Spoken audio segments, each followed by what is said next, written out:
Speaking out of Akron, Ohio, representing Team Popping the Boys, the headline god, Jeremy Lambert, and his co-host, speaking out of Atlanta, Georgia, representing more than one royal family, the king of indie viewing, Stephen Jensen. And this is the Spotlight on Fightful. Welcome everyone to the Spotlight. I'm Jeremy Lambert. That is Stephen Jensen. It is Thursday, May 2nd, and shout out as always to Big Dick MLJ for the intro. The girth on it. You had to go heavy side. I got space here. Jensen, how you doing today, buddy? Doing all right, man. Tired, long work week this week for me, but happy to be here to talk to y'all right here on the Spotlight on Fightful. Welcome everyone to the chat. How you doing, Jeremy? I'm well. It's another day out here, just another day. Staying up late, too late, watching playoff sports, and that's been about it for me. We got a lot of wrestling to talk about. We got Backlash this Saturday. Drew McIntyre's re-signed, big angle in AEW, a lot going on. See, I don't know if Jensen wants a chair, Maggie. Yes, Danny's been kind of comfortable. I've got a chair right next to me. I was actually sitting in a chair a second ago before we went live. I'm kind of making my mind up. I'm like tired enough that I want to sit down, but also like I like being able to move around a little bit too. So, anyways, I'm wearing a Dave & Buster's shirt. I don't know if you noticed that, Jeremy, but I did. I was gonna ask you if it was Dave & Buster's, but then I saw the logo on the side, and now I'm gonna ask you. I gotta play the clip first if I can find it. It takes me forever to find this clip. Oh, here we go. Yeah, Dave & Buster's, damn it. How do you feel about this? You can bet on the games now. Why do you think I'm wearing this shirt, Jeremy? Did you go to Dave & Buster's last night? And I don't know, is this already kicked in? I don't. Okay. It hasn't started yet, to my knowledge. But okay, I did see the news the other day about how you can make. They're gonna set it up to where you can do like small wagers of some kind. Like I'm guessing it'll be something where like you'll have to they'll have to do something to verify that you're over 18 years old on your power card or something, and then I guess you'll be able to load actual cash onto it instead of just like power card points or whatever. And I don't know what all games it's going to include, but apparently you'll be able to like play next to like whoever you're playing next to or whatever. You can both like put in like a $5 wage or something, and whoever wins, the money goes over to their card, I guess, is like the idea. Which I love the idea. I love the concept. They've been dabbling in like, even on like their app, you can pick like, they have like this whole other like kind of like sports picking section where you can use like your tickets instead of like real money and kind of like convert it. So they've kind of been like dabbling with this for a while, I feel like, and they're also heavily advertising like, come watch the UFC here, come watch WWE here, come watch the sports games here at Dave & Buster's. So I think they're trying to like tie all that together for like an older audience. Basically targeting me, someone who likes the idea of like, gambling, especially on stuff that I have control over, which would be something like the actual games at Dave & Buster's. So anyway, yeah, that's why I'm wearing this shirt. I saw that news like 2 days ago and I was like, wait, you're going to be able to make actual real money soon at Dave & Buster's? This is very, very interesting to me. So as somebody who's wasted a lot of money on NFTs at Dave & Buster's, I'd like to get some of that back. But you can bet on like the sports games and the sports stuff, but you can also bet on like people playing Pop-A-Shot. Is this true? Yeah. So to my knowledge, what it's going to be is like, so the sports thing has already been started for a while. Like if you went to the Dave & Buster's app right now, and that's different than I know we have like some sponsorships and stuff with Fightful but this is different. Like this is like with your Dave & Buster's tickets, like the only way you could do this would be through Dave & Buster's. But I think the concept of what they're trying to do with the actual games is like, if like me and you are at Pop-A-Shot, or like me and you maybe can go back to back on like baseball pro or something. Like, I think the idea is that you and whoever you're playing against would both like swipe your power cards and have actual money on it. And whoever won the game, the money would go. I mean, obviously you could just do this on your own anyways. If you like went to Dave & Buster's and saw some other dude there who was like on the machine and you were like, hey man, I'll bet you $5 that I could beat you. I mean, like that's like kind of the idea. I don't think that from what I understand, it's going to be small amounts. Like, I don't think they're going to allow it to where like I could just like roll up to somebody and like hustle them for like $300 on some game that like I'm a master at that they've never played before. You know what I mean? But it will be interesting for some of the see, this is a whole world that I've never really talked about on this show that would take way too long to talk about. But there's this whole world of Dave & Buster's, like people that like are there almost every day that are playing these games almost like a living, like that are like racking up like 100,000 tickets a day, travel from Dave & Buster's to Dave & Buster's daily, rack the machines up until their bonuses are like maxed out, and go to the next Dave & Buster's. And like, so like for those kind of people, this will be interesting because it could create something where they can make actual money along the way as well. Anyway, because what these people do is they go around, they win a ton of tickets, they go redeem prizes from the prize zone, and then they sell those prizes on like eBay or like their Facebook shops or whatever. So like that's the hustle. Anyways, I've won many signed football helmets and signed baseballs, and so I've got football jerseys, and like I'm part of that world, but not on a daily basis, more on like a once a month type basis. But I've gotten to know a few of the people that do it like for real, so pretty interesting. I don't know about all this Dave & Buster's betting and everything. Good luck to you, Jensen. Thanks. I like the idea of it. There's some people like, I don't know if I've ever talked about some of these people on the show before, but like there's this dude.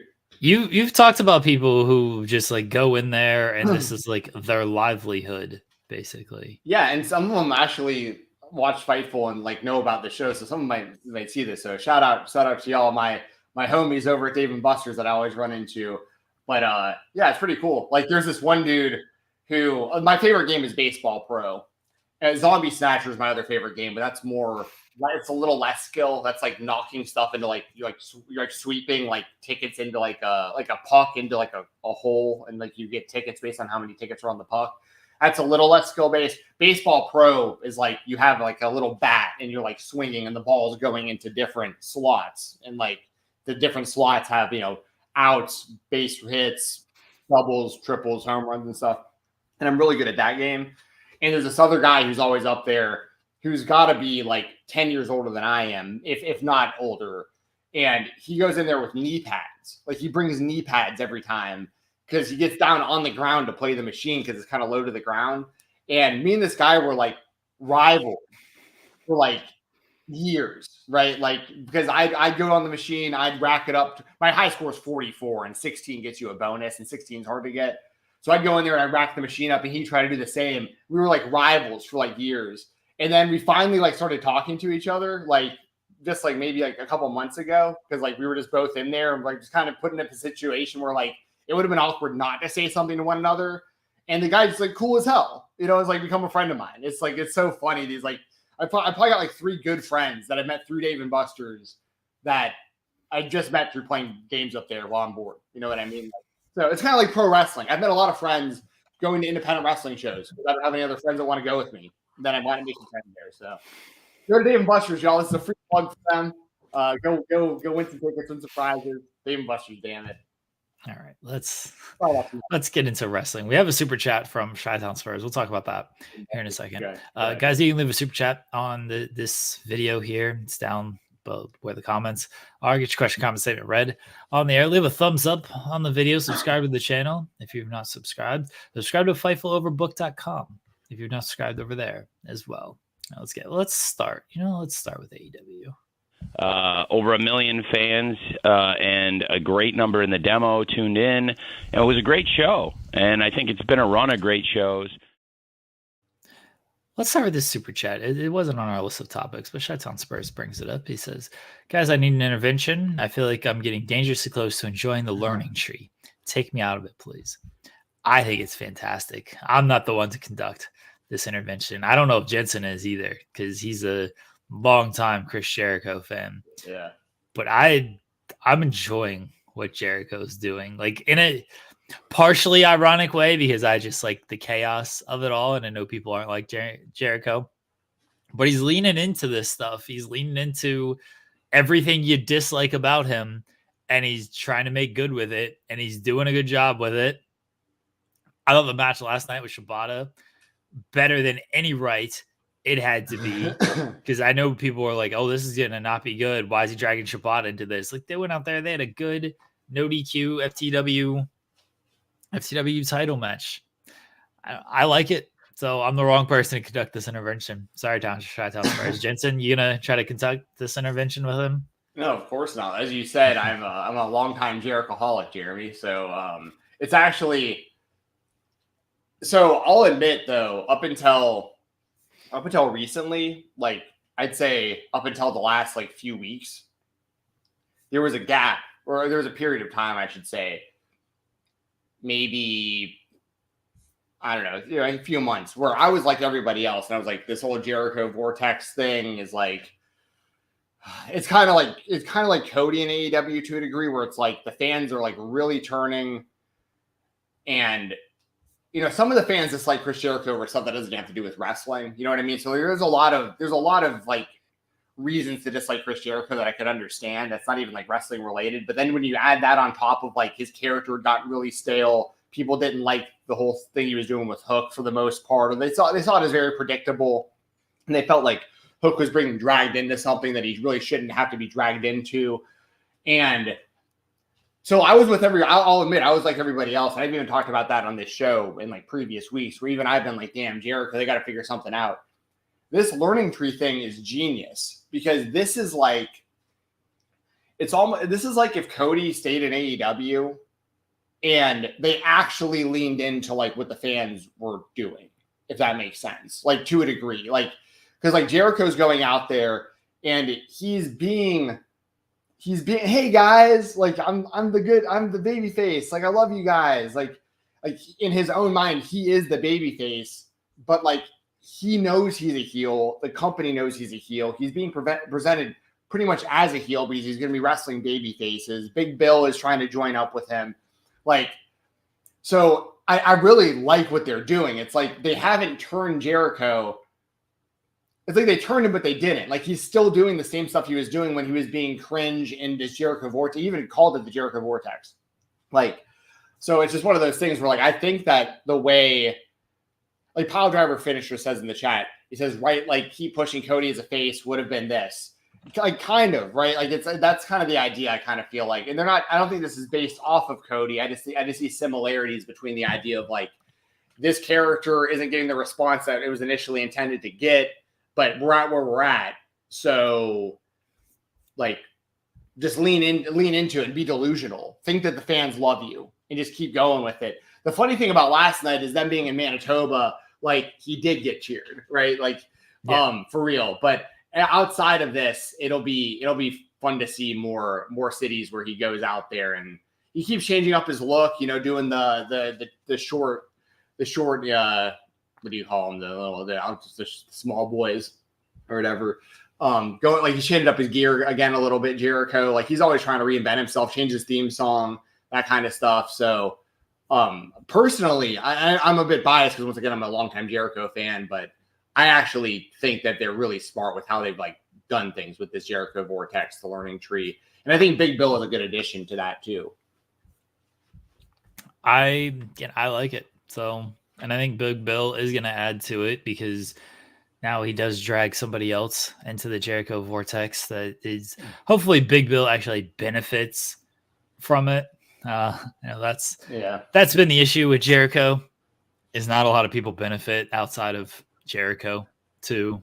But to be fair though about that, a part of that's on Jericho, but part of that you got to blame Tony and the booking though too. Sure. Because and also the biggest, I can't speak today. The biggest example of that is Sammy Guevara, who was under Jericho in multiple stables, who they've wanted, but he keeps getting himself suspended and stuff. Like, that's not Jericho's fault. You know what I mean? So I understand what you're saying. And a lot of people make that argument of Jericho hasn't really helped a whole lot of people coming out of his feuds.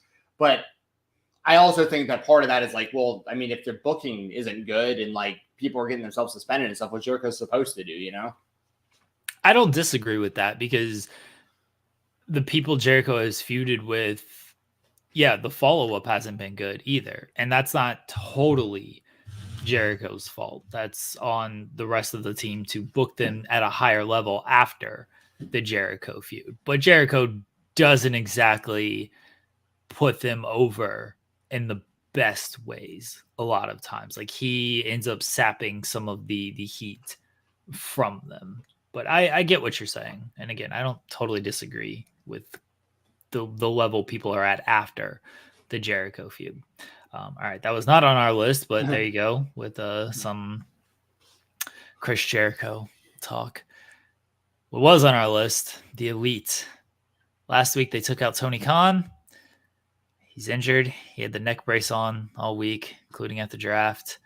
And then this week he was on a remote location. He cannot travel. He has to run AEW remotely. And the Elite said, nope, get out of here with this nonsense. They cut the feed. They are taking over the show. They had the new intro for Dynamite. They ran the entire show. And at the end, Kenny Omega came out and he said, I still have EVP status. Gave an update on his health. It's still coming along. Don't know when he'll be back in the ring. Seems like it could be a few months still. Okada came out, confronted him. Jack Perry came out, attacked him. They got the better of Omega. The Bucks came out, hit the EVP trigger, dumped him over on the stretcher. Again, don't know when we'll see Kenny Omega again. The Bucks still the EVPs, still running things. They got ironclad contracts. What do you make of the Young Bucks now basically running the show and Kenny Omega's return and how he got taken out? I thought they were going to whip out the spray paint cans last night on Kenny. I'm glad they didn't. I didn't need that. No, I'm kind of kidding about that. I'm kind of not. But, dude, I love this. I think this up to this point, I think this has been really, really well done. The Kenny stuff is a little concerning, right? Because like he's like actually going through battling diverticulitis, and like I would not ever want him to actually get hurt out there doing any of this stuff that he's doing. And I mean, I obviously thoughts are with Kenny. Like I hope that things work out for the best for him, obviously, and speedy recovery. And it sounds like, I mean, he said to Okada, give me a few months. So, I mean, I'm thinking they're trying to do that by All In, but I mean, it's going to be hard to know what the timeline for Kenny's going to be. Because just because I wasn't 100% clear with the pro, like he's going to get the surgery, right? Like that's what he was saying basically. Like he's going to get the surgery. Yeah, he's been saying that on his Twitch streams as well. Okay. That it seems like he's likely headed for surgery. Because I know he talked about what that surgery would be like and the things he'd have to deal with afterwards and like how the recovery, who knows how long the recovery time actually will be. But I mean, if anybody can go through something like this and have a speedy recovery, and it's someone with like the mental toughness of like Kenny Omega and of course the physical toughness. And I think that, Kenny Omega, I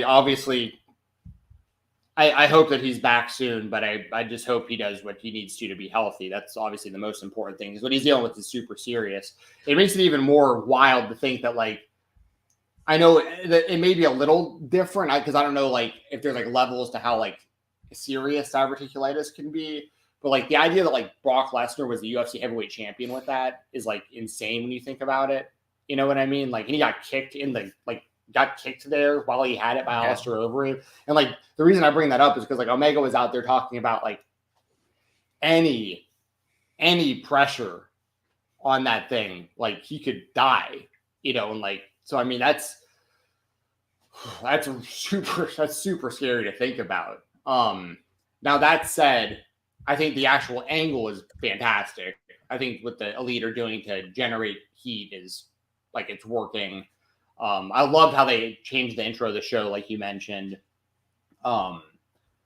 Yeah, I thought that everything from their end was really well done. I mean, you're starting to kind of see the AEW team forming on the other side, with Swerve as the AEW champion, calling them out towards the beginning of the show, which we kind of figured last week. We talked about that a little bit, how Swerve would make sense as one of the people.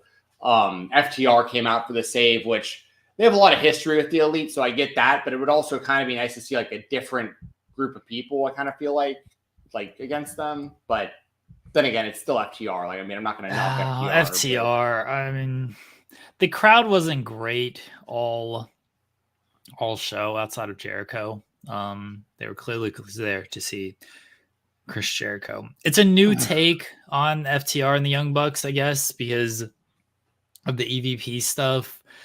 I would have personally preferred someone else. I don't have too much against FTR. It's just, I kind of feel I know what this looks like, and I would have liked to see somebody else, but the history is there enough. I don't know. I'm just. No, I'm with you. I'm not sold on the being FTR being the team. Is all. I'm with you. I was watching the show with my buddy Hughes that comes over for most AEW shows, and he said the same thing. He's a big FTR fan, and his wife, who he recently got into wrestling, like he's been married to his wife for like probably the last 10 years or so. And they've dated, obviously before that. And she never had any interest in wrestling. And I've talked about this on the show before, but a little while back, she just happened to come across, I guess he had DVR'd Collision or something, or left TNT on. And his wife wound up watching FTR versus Bullet Club Gold. That was the first wrestling match she never really watched and paid attention to. And she watches Collision every week now. That's just kind of become her Saturday thing that the two of them do together. And FTR is her favorite tag team. So the two of them, they're FTR fans. They buy the action figures. They're all in on that team. And even he last night was I wish that was another team. How many times do I have to see FTR and the Young Bucks? You know what I mean? Even though it's not like we've seen it that many times, we saw it recently. And every time we see it, the expectation's always higher and higher and higher, because what more can they do at this point with one another? So I'm with you. I think even the biggest FTR fans are probably you have this gigantic roster of talent. You could have went with some other people probably. But then again, this is also super early on. For all we know, things are going to change. People might switch sides. People might get taken out due to injuries and attacks and stuff. We don't know what this will ultimately look like. But I think for the most part, it was set up really good over the last couple weeks. And Tony Khan doing all these interviews with the neck brace on, just fantastic. I mean, I love. He did an interview the other day. I can't remember who it was with. I think it was with maybe the NFL Network or something. But it was. And it might have even been the infamous one where he made the WWE comparison and stuff. But it was what really got me about one of these recent interviews was how he's in this neck brace and he's explaining to the people interviewing him. They're like, I think they said something you got hit with a Meltzer driver. And he was like, well, they actually renamed it to a Tony Khan driver a couple months ago. And he's like, I probably should have seen this coming. I was like, that was the actually one. Yeah. I was like, that's actually really funny. That was a funny answer. And the way that he is leaning into this, I think is pretty funny. And then they're asking about Shad Khan, and they're like, what's he feel about all this? Blah, blah, blah. And he's like, he's upset at the people that assaulted me. You know what I mean? It's just so, I think because Tony's a guy who himself, he was saying he didn't want to be an on-air character. The fan base was saying, don't be an on-air character. We had seen him as an on-air character a little bit with the Forbidden Door stuff, with the TNA promos, or the Impact promos back then, and that kind of stuff with the co-promotion and whatnot. And that's kind of the same guy we're seeing now. He's and I have a lot of thoughts on this, the idea of this feud and these stories and stuff. But what are your thoughts? I guess kind of everything I've said up to this point with Tony being a part of the show. I think it's actually working. I thought Tony being part of the show last week, we talked about a little bit, is I'm fine with it as long as it doesn't become a long-term thing. I don't need to see Tony on TV every week. I don't think he's not super comfortable on television. You can see it. And when he talks, it's not the most natural thing when he's on air. So I don't need him being on TV every single week in a bigger role. Like what he's doing now is fine. I like the stuff with the Young Bucks. I talked about it a fair amount in the weeds yesterday, but one of the things that we kind of discussed is like, oh, is Tony going to appoint like an acting general manager who has power type of thing? Is that going to be Omega? And I was like, no, why would you do that? You have EVPs. That is the point of these characters. That is the characters that they're playing with. I don't need an acting general manager. I don't need Tony saying, you have all the power that I have now. I don't want that. The point, like, we've seen authority figures in wrestling a million different ways. The best ways that it typically plays out is when the authority figure is a heel and they're feuding against a babyface. That's Austin McMahon. That's Bischoff and NWO. Like that's how, or I guess NWO Sting, but Bischoff aligned with NWO. The heel authority figure is usually the best route to go because otherwise you're just playing a straight middleman babyface, and like that's fine. That they're doing a good job with that with like Aldis and Pierce and everything. But there's no feud there. This is an actual feud. So you have your heel authority figures. It's the Young Bucks. Right. They're little dickheads, and they're doing great at that. They're very good at playing that role. So you lean into that. That's why I didn't need an acting general manager. Just let them use their EVP status. That's the point of them. So I thought what they did last night was great, cutting off Tony, changing the intro. We'll talk about Swerve's opponent, but like, you know who you're facing. It's going to be this guy. We had a Will Washington cameo. They gave Renee the phone of like, hey, make this announcement type of thing. And then they took out Kenny. It's like, they are the bad guys. They have the power. You should continue to lean into that. And they are, and that's good. And we're going to see the AEW side start to form. Swerve mentioned things in the Collision promo, again, set up more last night with Christian. Kenny got attacked. FTR comes out and saves. Who else is going to be on the AEW side? Is Garcia going to get involved? He'd been aligned with FTR, but they can't seem to make up their mind on what they want to do with Daniel Garcia. Is someone like, is Chris Jericho going to come in and be part of the elite side of thing? Everybody's mentioning Hangman, rightfully so, of where does he fit in? And here's the super chat from Alexander Fitzgerald. Omega looked like a star. Teased Omega versus Okada. More heel heat on the elite and FTR coming to the 8 of Omega. Where does Hangman fit in? Whose side is he on? It's a very fair question. I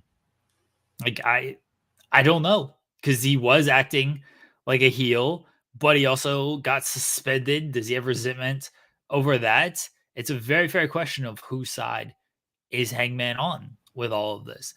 They're setting up a lot. I do think it's a long-term thing. I would not make this. I feel like you at least got to wait till Kenny Omega comes back. So that's at least months down the line. But I feel like there's a lot of good mileage out of this as long as you feel you can continue to slow play it.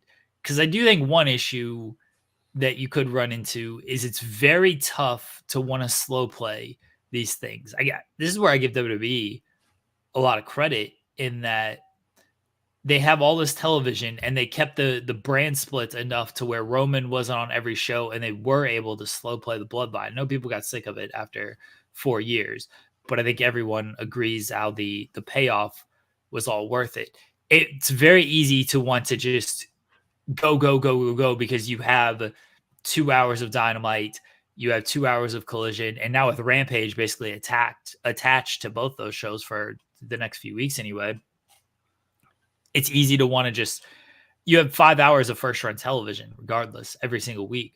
So it's easy to overplay everything and not do as much. So maybe this stays contained on Dynamite with just little hints on Collision, so you're not overdoing it every week. But I think there's a lot of mileage out of this if they're willing to fully commit to how deep they want to take this and stretch this out. Yeah, I agree with all that. You know, the Hangman question, the whose side is he on there? That's a really, really interesting piece of this. I mean, I'd imagine giving his history with Swerve and everything, like he's got to be on the elite side. But I mean, that Swerve and Hangman aligned would actually be pretty crazy too, given their history. Like if you saw the two of them teaming up. I like heel Hangman though. Like, and I feel like we haven't gotten enough of that. So there's definitely ways to do this with Hangman. He can start as a heel. He can start aligned with them, and maybe he's the one who dethrones Swerve. Maybe they're delaying all the Ospreay stuff, and he's the one who actually dethrones Swerve as the heel. And then he ends up turning babyface, and he's the one who has to eventually take them down. Maybe Omega comes on their side at some point. Again, they have enough characters, and because, like I've said since last week, this does not need to be a self-containing elite feud. This is, and we're seeing it, by the way. This is an overarching AEW feud that can play into everything on the show. Again, we saw this with the Swerve stuff, with them picking Christian as his opponent. That's what it should be. These are the EVPs. They're controlling the entire show. It shouldn't be, hey, you're only the people involved in this feud is the only people you affect in this feud. No, this affects the entire company, and it should be played that way. So that's why they have enough characters, because they basically have the whole roster at their disposal with this. Yeah. And I mean, they can get a lot of mileage out of this for months, if not years, potentially, like depending on how they play this. The one thing about this that's strange to me, and I might be in the minority here with this, and it's obviously because of my own bias and like stuff, but is it weird to anybody else how like Jack Perry, I mean, I get that like Jack Perry is like attacking Kenny Omega and this kind of stuff, but like the way that this was presented on television, like I think that the way that they tied in the CM Punk Jack Perry footage was really smart. Like in hindsight, like the way that they've done it was way better than them just like showing the footage of being like spiteful about the CM Punk MMA Hour interview. Like they've at least used it to progress the story. So I give them credit for that for sure. But like Jack Perry did like the babyface thing. It's weird. It's kind of weird how it's presented, because it's like I get that the Young Bucks and Okada and Jack Perry, everything they're doing on the show is heelish. Like I totally get that. But like when you think about it from the perspective of like you see that footage and you're like, I feel like it's like backwards. Like Jack Perry did, I don't want to say Jack Perry did AEW a favor, but that's how it comes off like with the original footage. It's like CM Punk was a problem. Jack Perry and him had an altercation. Jack Perry got rid of the CM Punk problem. Tony Khan was scared for his life. They got rid of the problem. And Jack Perry did it because he loves AEW, and he's AEW day one, and he rides or dies and he bleeds for AEW. That's like all babyface stuff. Like he like saved the company from this guy who was like ruining things, is like how it initially came across. But it's funny how it's been twisted where like they're the bad guys for saving their own company. I see what you're saying. And the way they are obviously spinning this is Tony Khan suspended him for all of this. I do see where it can be played as, well, Jack Perry is the babyface. Tony Khan was actually in the wrong for suspending him, but everybody likes Tony. And Tony, you know, he's the president of the company. So him suspending him in that way, it does make him a little heelish. And then Jack Perry coming back should kind of be the babyface, but him attacking Tony because so many people like Tony obviously makes Jack Perry the heel. The EVPs. Right. It's one of those, it is kind of one of those shades of gray things that they always love to do, of the heels feel very justified in the way they are acting. And to some people that might make them baby faces, but the way they are acting it makes them the heels because of how they are actually going about their business. So I get why some people might be like, hey, these are the baby faces. And I don't think it's a bad thing to be like, hey, we're going to cheer for these guys. We think they're in the right. Most of it is they're being booed. Most of the fans aren't liking it because they are attacking a helpless Tony Khan. They're attacking a non-wrestler in Tony Khan. You have Swerve saying it's a bitch move. Everyone loves Swerve. You have Kenny calling them out. Everyone loves Kenny. So sure, if you think that the elites are actually the baby faces for this, I don't think they're against that reaction because all great heels, they feel justified in all their attacks, but they're obviously playing them off as the heels as they should be. For sure. And like, we're on the same page. Like that's kind of what I was trying to explain is like what they're doing on television absolutely is their heels for sure on television. But like the way we got there initially, like Judge Shuddy in the chat said, he said, save the company from the guy that filled arenas and sold pay-per-views, LMAO. What did he save them from? Better ratings and ticket sales? What I'm not, and this is kind of my point, is like, if you're a CM Punk fan, then you already viewed the Elite as heels. You know what I mean? Because you're on CM Punk's side when it comes to this. I'm not going to dispute that he helped generate ticket sales and help pop ratings, especially for certain big shows. He sold a lot of merchandise. I bought all of his action figures and stuff myself. But it's one of those things where like, because at the end of the day, if what's so weird is because he's not there. The way the story should be playing out is like CM Punk comes back and he helps Tony Khan at the end of all of this, like, which would just be wild. But like, you know what I mean? Because it'd be him versus the Elite ultimately. But obviously we're not going to get any of that, but I don't, when I say save the company from AEW, I don't mean, hold on. He said he beat Kenny up. Okay. So that's where we're going to start having some disagreements on some stuff. Anyways, I think this here, he beat Kenny up, FFS. What are we talking about? He did beat up. Jack Perry did. Oh, Jack Perry. I thought he was on CM Punk. My bad. I was so. Yeah, I'm pretty sure he's talking about Jack Perry because you said Jack Perry's the babyface. Like he beat up Kenny, which is what I mentioned. Like he's a heel. Maybe some people view him as the babyface. I was talking about Punk. I read that. That's my bad. I because of brawl out and stuff. I was thinking that's what he's talking about. That's my bad. And I appreciate everybody in the chat, by the way. Like whether you agree or disagree with me, I want to know your comments.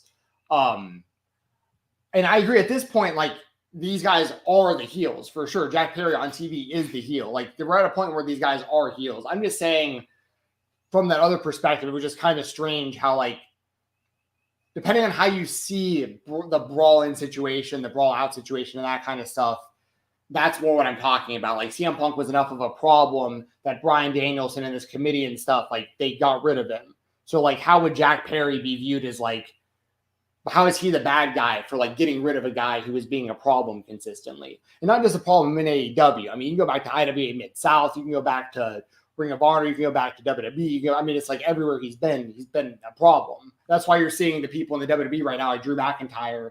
I know that's part storyline, but like there's a lot of real feelings there with a lot of these guys too. Like you don't really see this happening where like wrestlers come back and guys like Sami Zayn are publicly talking about, I've known CM Punk for a long time and like we've had our ups and downs and like all these people haven't had these conversations with this guy because they have such beef for like decades. It's like it's unusual. So that's my point really with that. But where we're at now on television, I like a lot. I think the Elite as heels is working great. Like I said, I loved all the things they did on last night's show. I feel terrible for Kenny Omega. I on a personal level, I really hope that he beats this thing and he's back and better than ever. Like, and I've even said it about CM Punk. Like he seems to be in a better place now too. With he's I know he's injured, but he's in the WWE. This kind of at the end of the day worked out for everybody. How I think they kind of ultimately wanted it to, So that's kind of where I'm at with it. I get kind of NWO vibes from the Elite, but that's the point, right? They're not cosplaying the NWO, but like there's certain elements to what they're doing where like they're taking over the company and stuff. And I think it's smart, and it's a good time to do this. Wrestling has a ton of buzz right now, mainstream, more than it has in a very long time coming out of WrestleMania season. There's a lot of new wrestling fans. I saw, I'll link you the video.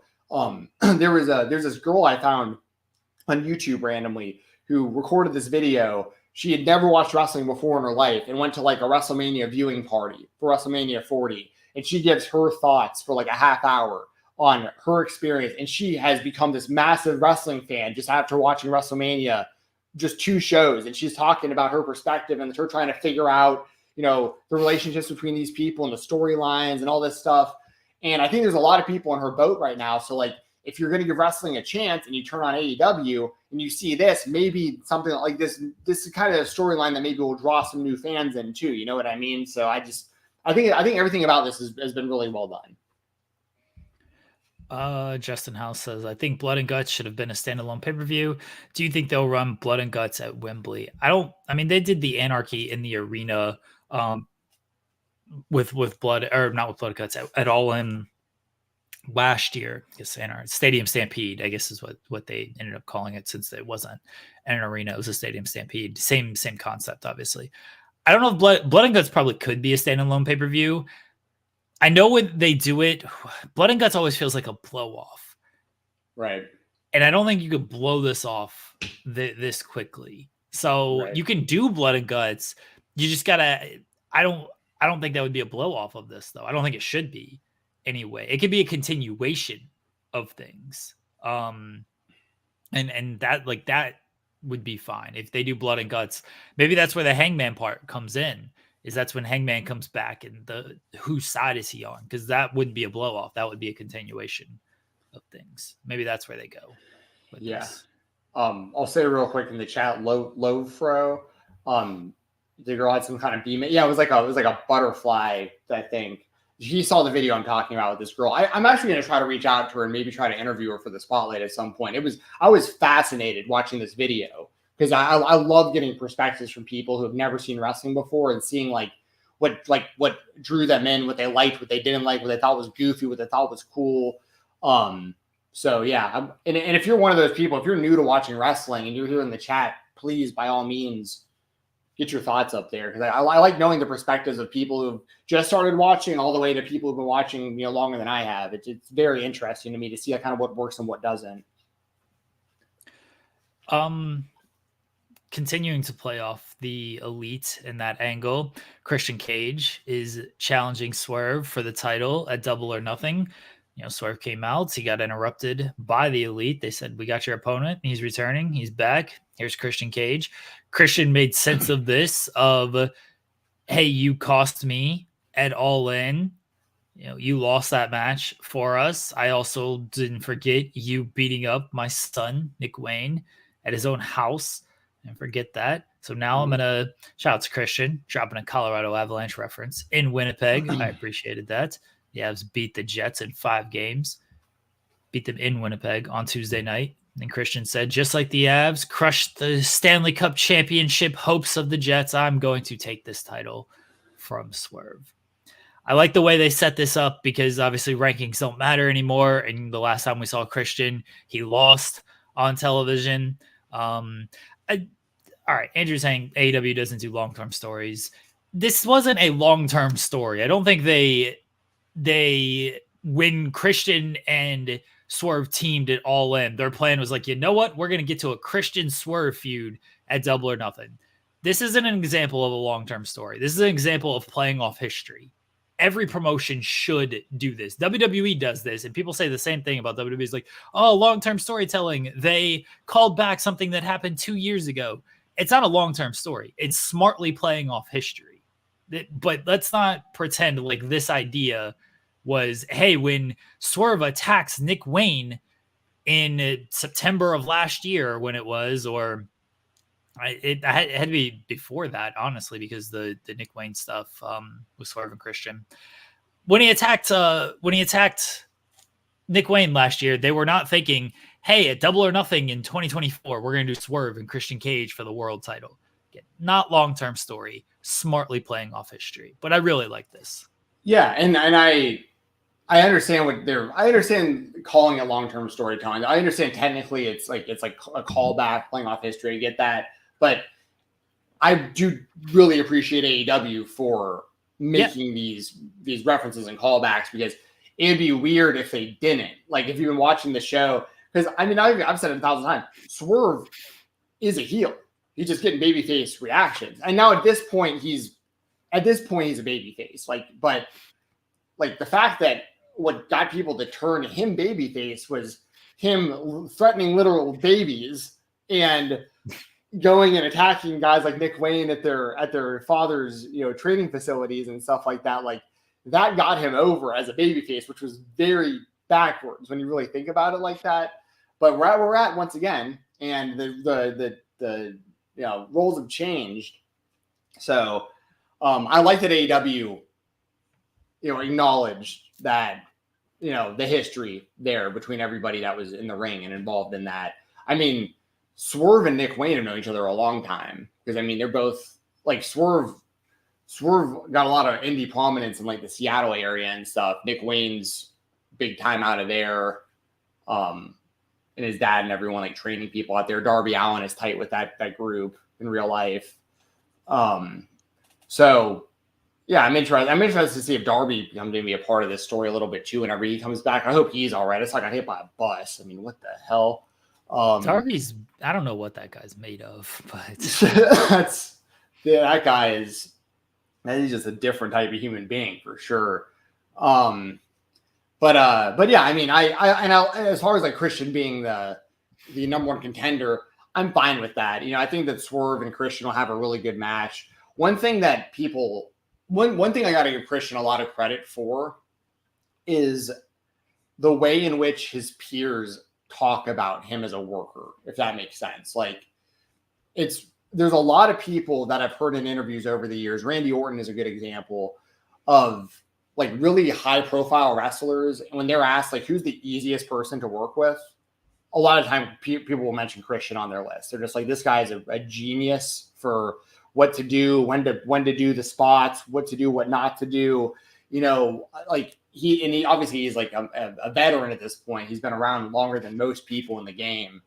So you just know that he'll be cooking, he'll be thinking about good ideas and stuff that he can do with Swerve for the build up to this. And then also the match itself, I think that'll be a good payoff. And it's also, it's a safe title feud for Swerve, because, nobody really expects Christian to beat him for the championship. So our expectations, I think, are pretty realistic for this. It's like, just give us a good story based on the history. And they've already started that last night. And then as long as we just get a solid match with Swerve looking good in the victory at the end of the day, and like Christian looks good in defeat, and like, the patriarchy, it still, has somewhere to go coming out of that. Like that's a win, I think, all across the board. You know what I mean? Like, yeah, I think everyone's kind of in the same boat. Like, no one thinks Christian's going to win, but if the story's good and the match is good and Swerve retains, like, it's not like people want to see Swerve lose the title right away. So it's like, you want to get him in there with some guys that are beatable, that are going to have good matches with. One thing that I would like out of Swerve, and maybe we'll see this next week because they're doing the face-to-face, and Swerve said he's not going to come alone. The edge with Swerve still needs to be there, despite being the babyface champion. Oh, like that's the mental edge. I thought you were like Adam Copeland. I got confused there for a second. Edge has got to be with Swerve because Christian is I'm good on that feud anymore. Yeah, I got you.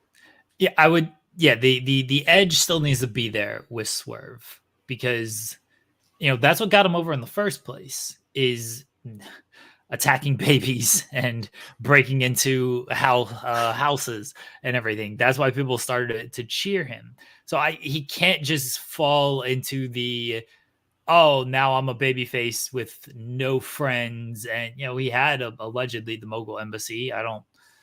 Brian Cage is still around. I don't know what the Gates of Agony are doing. But he still needs that part of his character, despite being a babyface now. So we'll see who he comes with next week to counter Christian and the rest of the patriarchy but I hope it's they make something out of that, and it's not just Swerve is now by himself because he's the babyface champion. We'll see where they end up going with that. Yeah, and obviously, the last thing I'll mention about it was obviously like the Young Bucks were teasing Kenny, not Christian. So I thought it was kind of funny how they were introducing him, and they were like, "This is one of the best wrestlers in Canada," and blah blah blah blah blah. Like they were like, and then it was Christian. It was like, oh, of course it was Christian. And have we seen Christian since losing the TNT title? No. Okay. No, that's why it made sense for. I joked about the rankings don't matter because one, they don't. They haven't put those out again in like 2 weeks. They just go they just put them out whenever they want if they remember or if they care to do it. But it made sense of why the EVPs would just be like, he's getting the title shot, and they just don't even reference the rankings, because if you did reference the rankings, Christian wouldn't make any sense. The last time we saw him, he lost. So yeah, that's what the EVPs are there for, to use their power, abuse their power, as they should be. Exactly. From that perspective, it makes a lot of sense. It's like it's going to be whoever the Young Bucks want. It doesn't matter what the history of the record is. They chose Christian, so. And Christian made sense of it, with the callbacks to their previous stories and everything. So I thought it was good all around. The match, I figure it'll be good. Christian has very good matches in that they're well laid out, they're well structured. He's a guy who gets actual heel heat. And Swerve is always very good in the ring. I do wonder what Swerve, what he looks like is this type of babyface champion in this match. Because so far the matches he's had, Joe kind of tweener, Kyle Fletcher, that didn't need to be 50-50 for me. And Claudio, the Claudio match was very good, but again, Claudio can kind of go either way. And right. Claudio's well liked, well respected, basically a baby face, but Blackpool Combat Club can also be heels. Christian is 1000% heel. So I am curious to see what a full-fledged baby face Swerve looks like in the ring, in this type of setting against Christian Cage. I'm sure it'll be good, but I'm just curious to see the layout of this match. Yeah. I'm with you. I think it'll be good too, though. Let's go to our WWE spot. Anything else from AEW? Oh, no, we're good. Okay. All right. WWE. Here we go. I need to finish the story. In the WWE, the story never finishes. Drew McIntyre has re-signed. I think we all kind of saw it coming, but you never know. We all thought Cody would re-sign with AEW, and he didn't. But Drew has re-signed. He is sticking around for the foreseeable future. Thoughts on old Drew McIntyre staying with WWE, Jensen? I mean, I'm happy for him. I've said it 1,000 times. Outside of Cody Rhodes, Drew McIntyre is my favorite WWE superstar at the moment. I really liked his interview on McAfee. I didn't see all of it. I saw the majority of it. And he's another guy where and this is I'm telling a broken record because this is also related to CM Punk, but it's like Drew McIntyre being a heel to me is also backwards because nothing he's saying is a lie to me. You know what I mean? He's out there just talking about how CM Punk and him were in the same locker room 10 years ago and Punk actively hurt his career when he could have been helping him and all this other stuff. And so it's it's one of those things where I'm rooting for Drew McIntyre as the heel. But I like that he's re-signed with the WWE. Obviously the WWE sees something in him as one of their top guys continuing to go forward. The Rock in an interview years ago when he was asked who were some people that you could see being the face of the WWE, Drew McIntyre was one of the few guys that Rock mentioned. Him sending him that sword, pretty cool. You know what I mean? It's just a cool little tip of the hat of we got you back. The Rock broke the news that he had re-signed. Yeah, that's awesome. They're making a big deal out of it. And when Drew's back, I think he should be the world champion again. He should beat Damian Priest, get that title back, and then Punk versus McIntyre should be for that title. But yeah, I mean, I'm happy that Drew resigned. I mean, it would have been cool to see him like on the indie scene again, or like in AEW or something. But at the end of the day, like, why would he go anywhere else? Like, and there's still a lot of meat on the bone. I mean, he's been actively building a feud with CM Punk that like we all want to see a payoff to eventually. Like, we don't want to see Drew McIntyre leave, and we never get that. Because that has been really interesting. But yeah, I love Drew McIntyre. I'm happy for him. I hope he got paid. I hope he got paid a ton of money. I hope he got paid whatever he wanted. And I don't know if the length of his deal is out there or not, but I'd imagine it's probably like a 3 to 5 year deal, I would guess, somewhere in that range. Reportedly, I think Meltzer said 3. Yeah, that's a report. That's from Dave. Take of that what you will. And that's about in the ballpark of like what I think is pretty fair. They usually do 3 nowadays. to 5 year deals. Yeah. Yeah. And I'm sure there's some room in there, some clauses where like if you hit certain amounts of this or that, you get bonused and stuff. I'm sure they got that all worked out. So Drew, I'm sure, is being taken care of very fairly, I'd imagine, because he's also a guy who had actual negotiating leverage in this situation too. Like, he didn't have to just take whatever deal WWE gave him, because AEW has big pocketbooks. Like, AEW could have made him a big offer and made him a lot of money probably.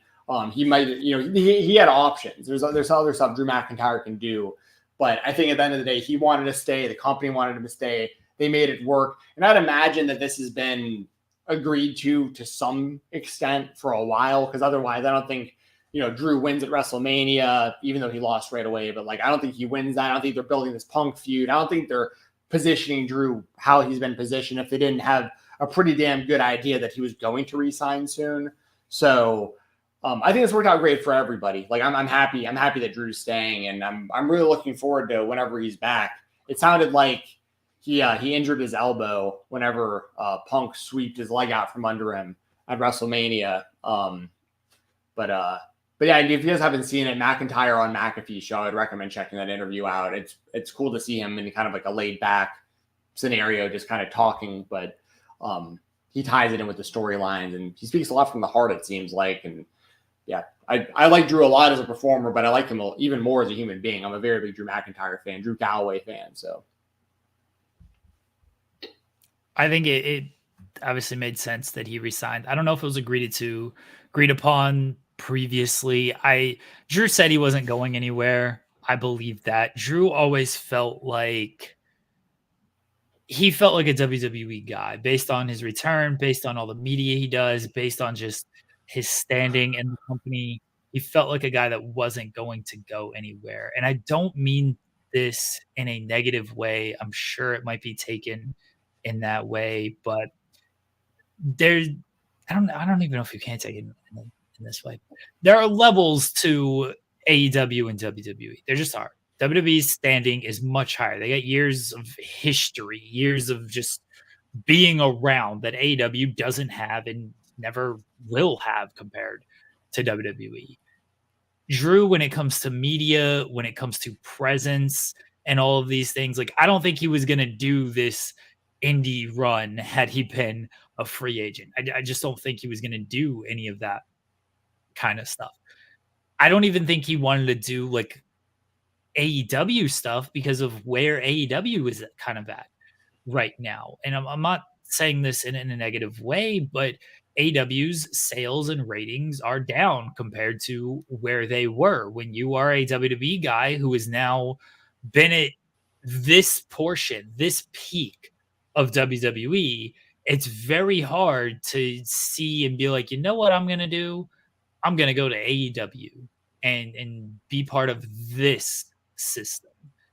Because as I've said in the past, one of the advantages AEW used to have was the creative freedom. And that's not really there anymore. So now that you have that in WWE and you're wrestling every week in front of 12,000 fans, because that's what Raw and SmackDown are doing. They're doing 12,000. House shows are doing 12,000. It's very tough to then see yourself and be like, Yeah, I'm going to go wrestle in front of 4,000 fans. I'm going to go wrestle in front of 2,000 fans for a television show. And maybe get lost in the mix of a giant roster with a guy who's never booked me before. I mean, there's a lot of unknowns in a situation like that where, like, you know where you're standing in the WWE is, Yeah. Devil mentioned, does Drew have friends in AEW? I don't know how much he would be pushed. I don't know if he has friends in AEW. I think he'd be pushed just based on the fact that he's Drew McIntyre and he should be pushed. And if you're going to spend that much money on the guy, because they would have obviously had to spend a lot of money, you should probably put a lot of stock behind him. Drew's a guy too that would have helped in huge ways that a lot of other people wouldn't have helped. Sort of like Edge. And I got my knocks against Adam Copeland, the character, the television character. But one thing that Copeland does very well is he does a lot of media for the company. And Drew is very good at that. Drew, I mean, he was on McAfee's show yesterday. Drew always wants to do media. He's willing to do that kind of stuff. And that's little things that that go a long way that AEW is kind of missed in a lot of ways. I talk about that enough because I cover so much media. But that's something that Drew would have definitely helped. And Drew would have definitely, he would have been pushed. He would have gone out there and gotten that kind of gotten that kind of push and gotten that kind of publicity just because the money they were going to have to pay him. They couldn't afford to just be like, hey, you're just another guy on this roster, despite making way more than anybody else. I can't ban this person, but whatever. Because they're on Twitter. I see. Yeah, I see what you're saying. So yeah, he would have gotten that money, or he would have gotten that push. But yeah, I just don't know if he would have. I just don't know if he would have seen himself in AEW. I don't know if I could picture AEW, like him in AEW, but Yeah, sorry. Anyway, yeah, no, I'm with you on Drew McIntyre. It was definitely a safer. I mean, it's safer, but it also just made the most sense. Like that's he should be in the WWE going forward. He should be a representative of the WWE as one of their top guys. They do the Clash at the Castle and stuff. They do stuff internationally. Like Drew McIntyre is a perfect spokesperson for the WWE. And he seems like just like I said, just like on McAfee, he seems like a cool guy. Like, seems like a good dude. Well spoken. People dig the accent. You know what I mean? Like he's a true professional wrestler. You see that guy. Like if you were to see Drew McIntyre like at a grocery store and you didn't know what wrestling was and you saw him, like you'd know he was someone. You know what I mean? He just looks like an athlete. He looks like a star. And he can really work too. He's a great in-ring wrestler and he's a great storyteller. So I'm all about Drew McIntyre. I can't say it enough. If Cody Rhodes wasn't in WWE, Drew McIntyre would be my favorite wrestler in the entire company. So I really can't say enough good things about the guy. We have WWE Backlash. It's Saturday in France. Not feeling this pay-per-view, Jensen. Feels like Cody Rhodes' championship reign is off to a terrible, terrible start. Well, I think the actual match between Cody and AJ will be great. In his first time ever, which is wild that this is 2024 and these guys haven't wrestled each other before. Outside of that though, I mean, it's like 1 PM on Saturday or something. Like, I mean, it's I don't know how the viewership's going to be and like how important the show's going to be overall. Maggie mentioned in the chat, this is a good point.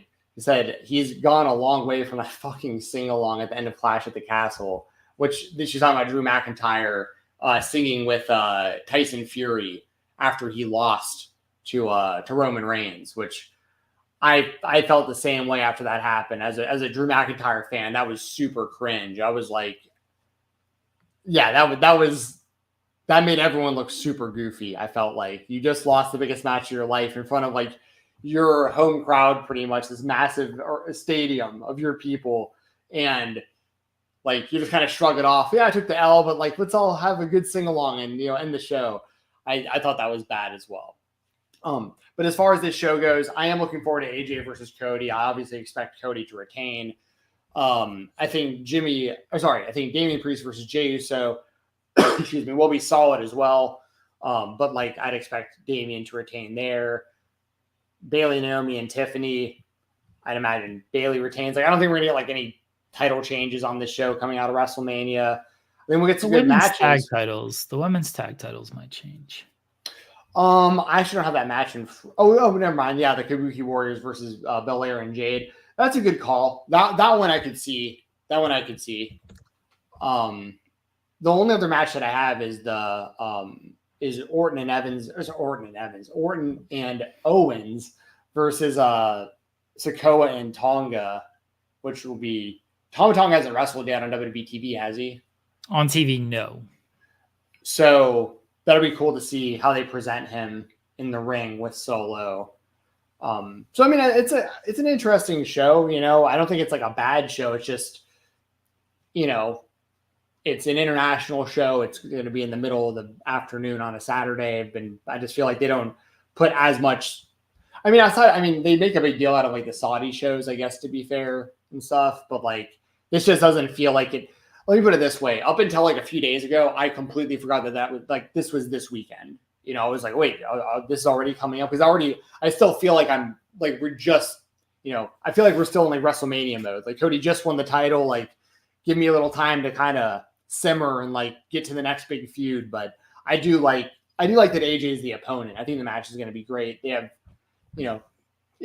people who know the history of the Bullet Club know those guys' roles in that and stuff over the years. So, yeah, I like it. I think Cody's title reign's in the mud already, and he should just go ahead and lose it to AJ Styles. Oh man, terrible take. I know you're trolling me. But there's no interest in this show. He's supposed to be big face of the company. It doesn't feel when Roman Reigns defended the title, it felt like a big deal, you know?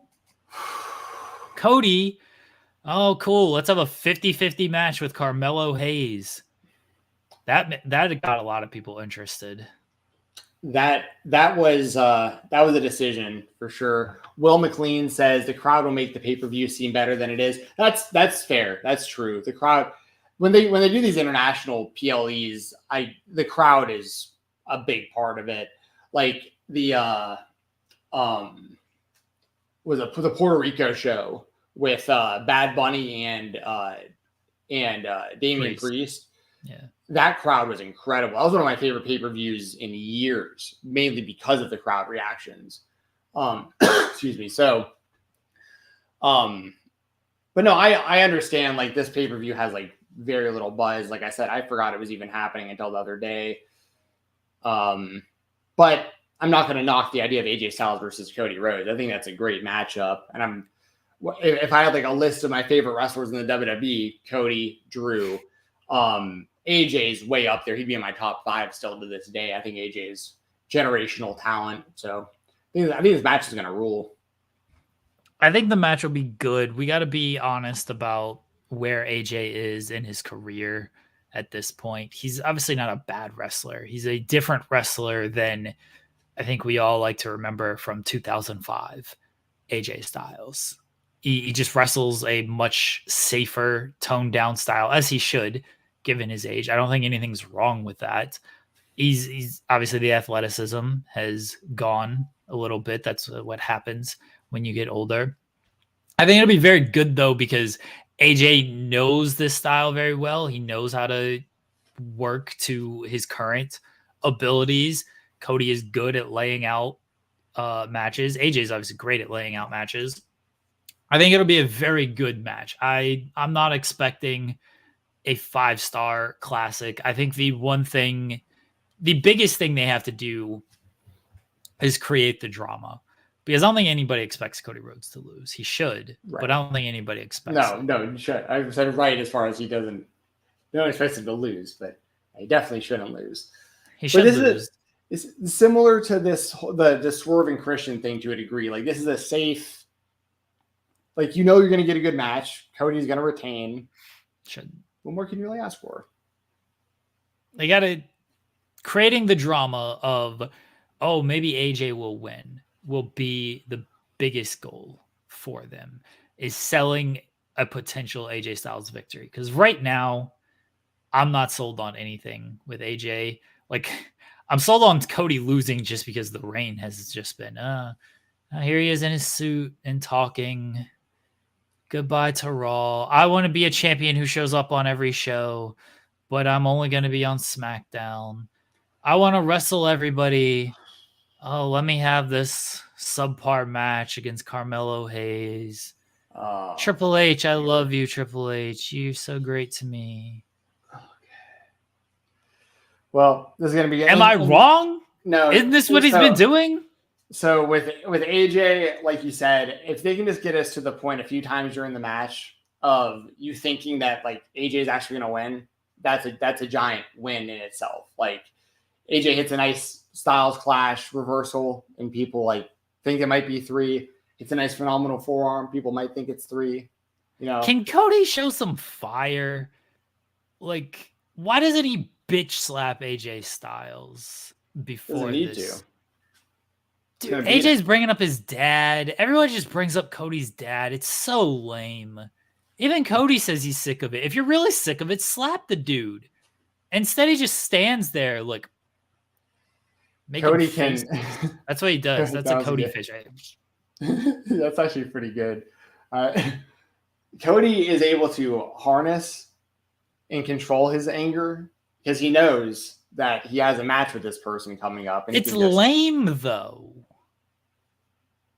It's so, we can harness and control his anger. No. Show a little bit of fire. He showed some fire against The Rock. That was some of his best work. What The Rock was doing, it was different. That was very, very personal. Again, that was way more personal. You're telling me everybody's bringing up my dad. I can't stand when people bring up my dad. And then what happens? AJ brings up his dad. And what does Cody do? Nothing. That's why people keep bringing him up, because you don't do shit about it, you coward. Slap somebody. Punch somebody. Oh, let me just stand here. Let me make faces. Yeah. Yeah, he does make those faces. But once again, that's what the good guy would do. That, you know, a good guy doesn't just go up and just start fighting people who he has disagreements with. A good He's guy not just fighting him though. He's got reasons to do it. He has. There's a date signed for him to get his. Like he knows a Backlash. He'll take care of it. Simple. In the UFC, these guys don't, I mean, for the most part, these guys don't fight each other before the fight. They say a whole bunch of shit to one another, and they know that it's already signed. They're gonna settle it. So they wait until the time that they're supposed to settle it. I mean, they do. They at least show some fire, though. And let's not compare it to UFC. These are wrestlers. You know, they brawl all the time. The UFC fighters brawl all the time. You know, the biggest draws are the people who fight before the press conferences. People who fight at the press conferences. Those are the biggest draws. Am I wrong? Dude, I don't agree with it, but there are some people who have done pretty well being like that for sure. Yeah. Cody is George St. Pierre. Good for him. The GOAT. George St. Pierre. The GOAT. I thought it may be John boring Jones, fighter of all. I thought it may be John Jones, which would kind of lean into your point, unfortunately, because I'd say John Jones is probably actually the GOAT at this point, and he's somebody who has fought people, outside of the fights. But he fights more than just people. He's fighting demons on a consistent basis outside the octagon. Always into something. Anyway, AJ Styles should lose. Should win. That's my final comment. Cody Rhodes should lose the title. I totally disagree. Obviously, Cody Rhodes is for sure going to retain. Fair comment. GSP is one of the best, though. It's different from Cody. Probably never finisher. Everyone's in here just trolling me for being a Cody fan. GSP is one of the best. But GSP is one of the best. I understand. I'm with you on that pause finisher. But George St. Pierre, especially like when George St. Pierre was peak of his powers, just boring, safe, decision fighter. That's Cody. True. That's who Cody is. Just We haven't even nice seen him defend the title. baseline match. I get what you're doing. I understand. Boring promos, safe matches. That's it. That's what we're doing here. I don't have any Wheatley vodka. I've had a few people ask me about that in the chat. I do not have any Wheatley vodka. I do drink vodka though. Fake Cody fan you haven't gotten Wheatley vodka. I drink Tito's, but even that's kind of probably. I don't know how expensive Wheatley is. If I see it, I'll buy it. You got to support Cody. Yeah, for sure. I don't support Cody. You should see my wardrobe. It's pretty much exclusively Cody Rhodes and Dave & Buster's gear. Yeah, right now it's Dave & Buster's, not Cody. Big pay-per-view this weekend. Cody's first title defense on pay-per-view, and you're wearing a Dave & Buster's shirt. Yeah, because not every week that the news comes out that you can start making real money at Dave & Buster's. Damn it. It's not every week that Cody has his first. This is the only time in history Cody's going to have his first title defense on pay-per-view. And you care so much about this match, you're wearing a Dave & Buster's shirt on this show, on this wrestling show, where you're supposed to be the biggest. You don't even care about this match, Jensen. I care about this match, but the actual show, like I said, I could take it or leave it. But I know I care about Cody versus AJ. Of course I do. I don't feel like you do. We got 10 minutes. We got 10 minutes before I got elected to work. You don't even care. How the rest of the fans supposed to care? If Stephen Jensen does not care about Cody versus AJ Styles, why should anybody else care about this match?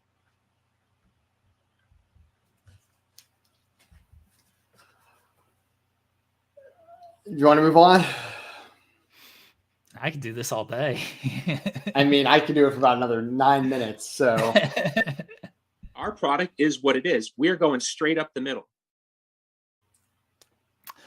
Nic Nemeth won the AAA Mega Championship. He beat Alberto Patron. Thank God.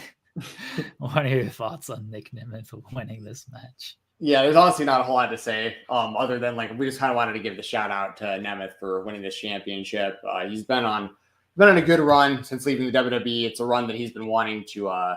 He pretty publicly, wanted out years ago, and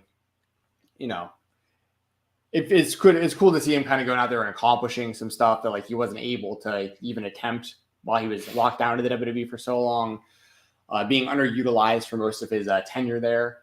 But Patron didn't look good. That guy, that'd take a whole other podcast in itself to try to dissect where he was to where he is now. But he sucks. But if you don't like El Patron, go check out the Tito Ortiz fight that he had a few years ago. And if you don't like Tito Ortiz, it's funny to watch. That was just such a mess of a whole thing.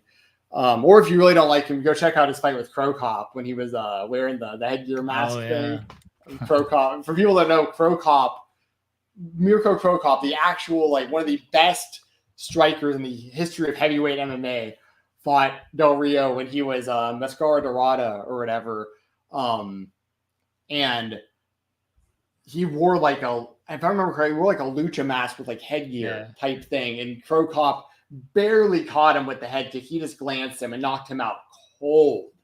And then a handful of years ago, Del Rio fought Tito Ortiz in an MMA fight with Del Rio's WWE champ, his championship spinner belt or whatever that he held back in the day that he held on to, that they give you one to keep.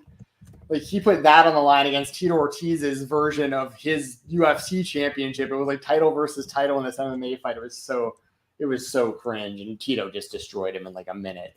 But anyways, good for Nemeth. I'm happy that he's getting to accomplish more things outside the WWE. That's really only the reason that I made it the spotlight for this week. I just wanted people to know who might not have known. Vikingo officially relinquished the Mega Championship right before the match, so the title was vacant. The challengers were Nemeth and El Patron, and Nemeth is the AAA Mega Champion. And I'd imagine they'll do Nemeth versus Vikingo, and Vikingo's back.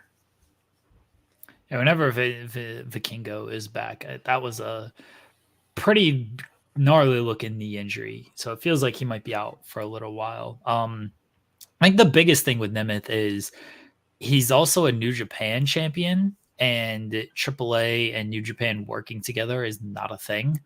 New Japan works with CMLL.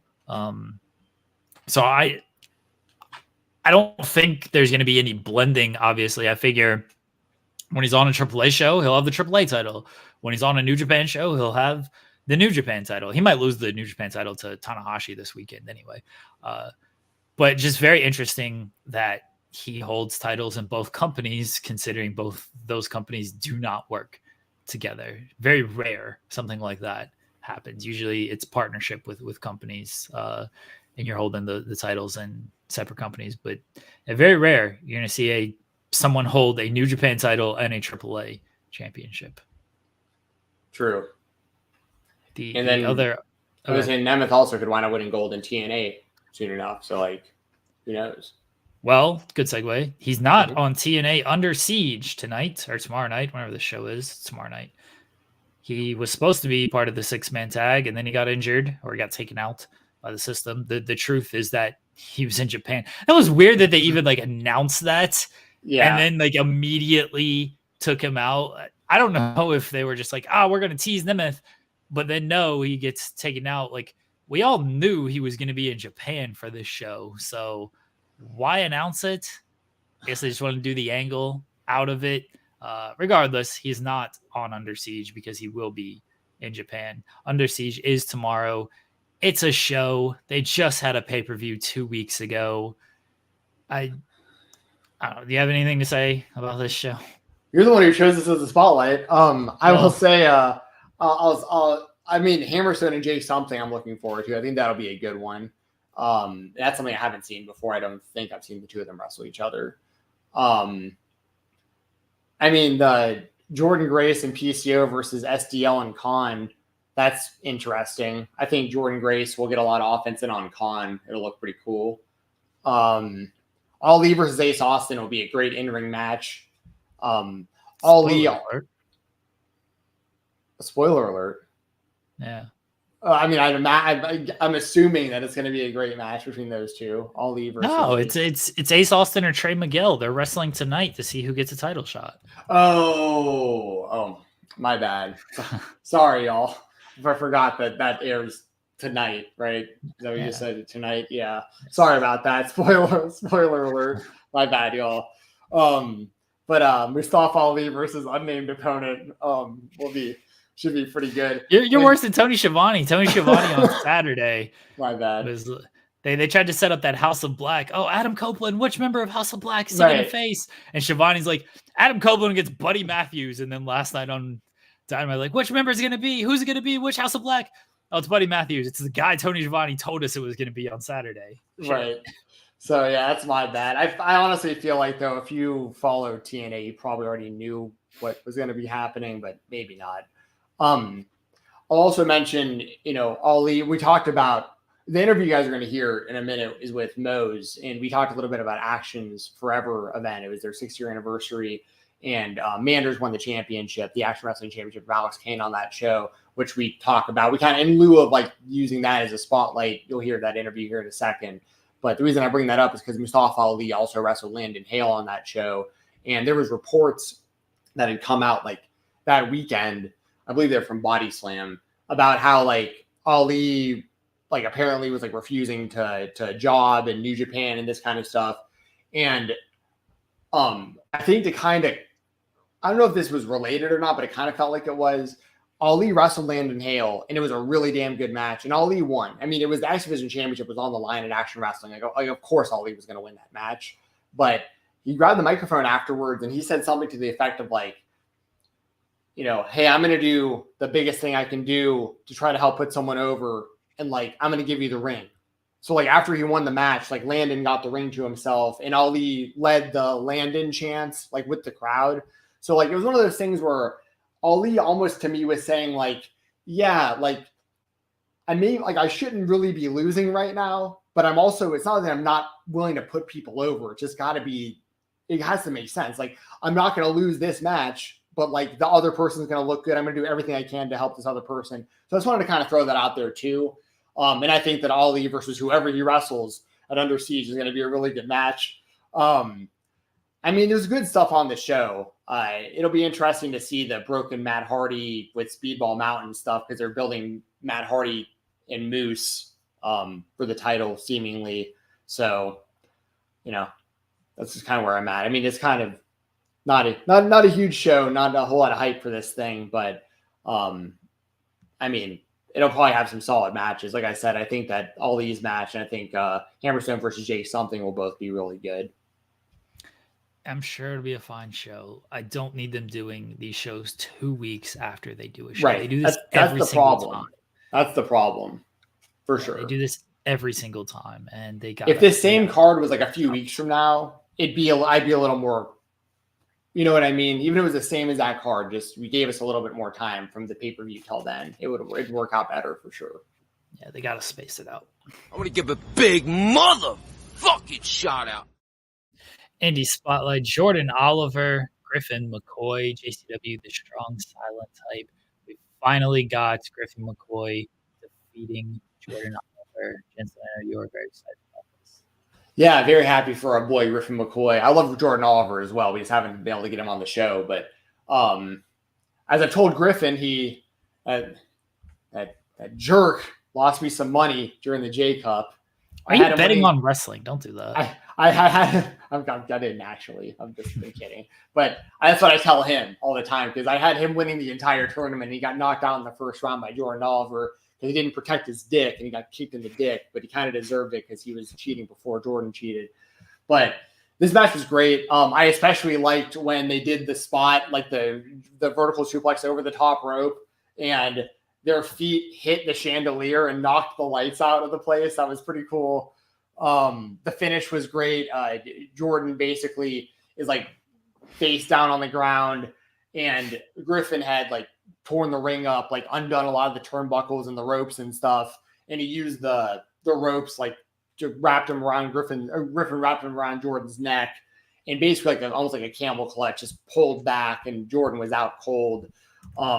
But no, I'm very happy for Griffin because, especially in JCW, he's been built the most of anybody in that company, in my opinion, of being the guy who like makes sense to be their world champion. Like Jordan Oliver was the perfect person to be that champion coming out of the J Cup last year, being the inaugural like JCW world champion. He did great with that title for that whole year he had it. But I really felt like the successor to that title should have been Griffin McCoy, given the history of Griffin and Jordan, given just the position that Griffin's been in and like the push he's been getting in the company.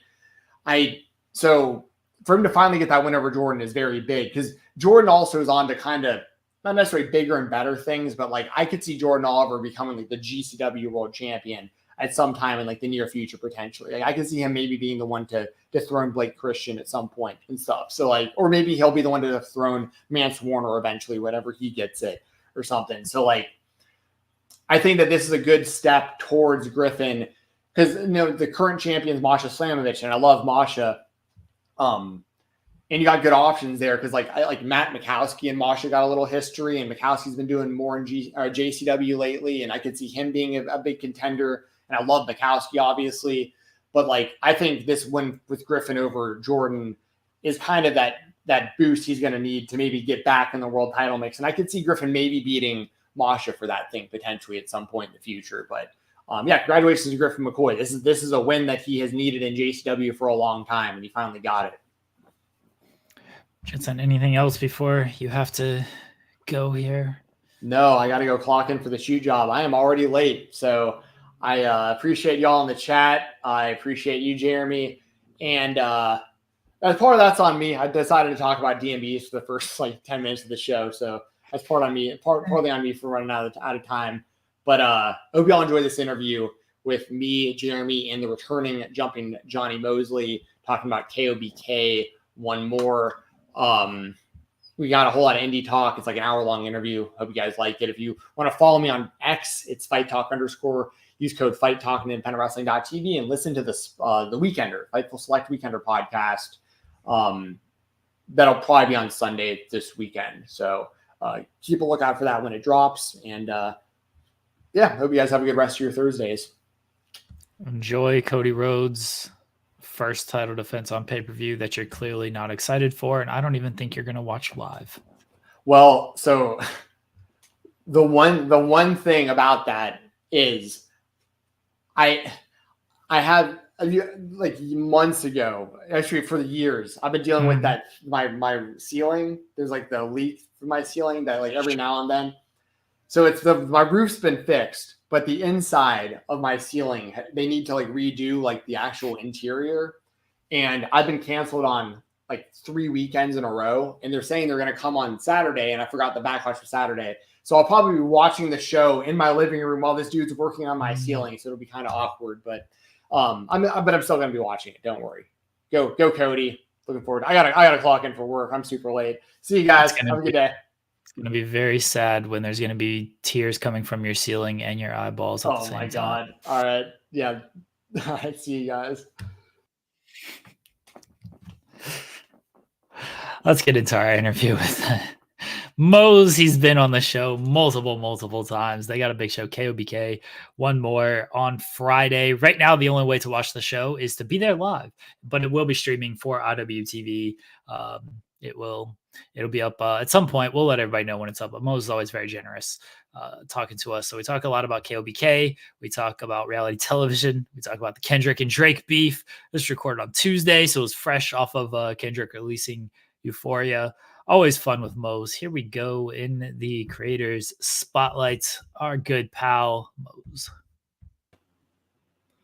Welcome to the Creator Spotlight here on the Spotlight on Fightful. I am Stephen Jensen, joined as always by Jeremy Lambert. And our guest today, we don't have any nameplates, I just noticed on here, but our guest today hold on. is okay. Pull up the nameplates. Let Jeremy cook real quick. There we go. There we go.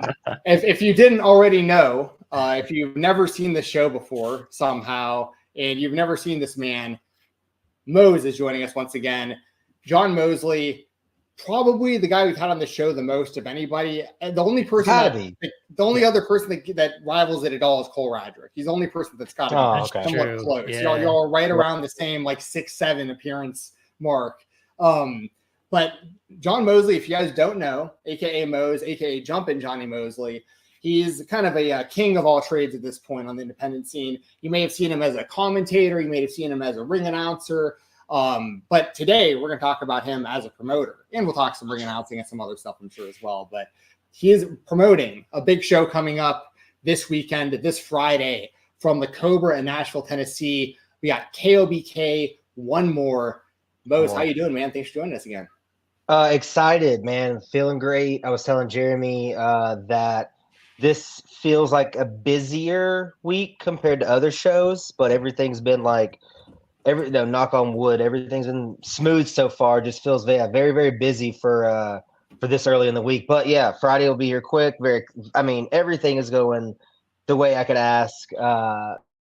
We've had a couple.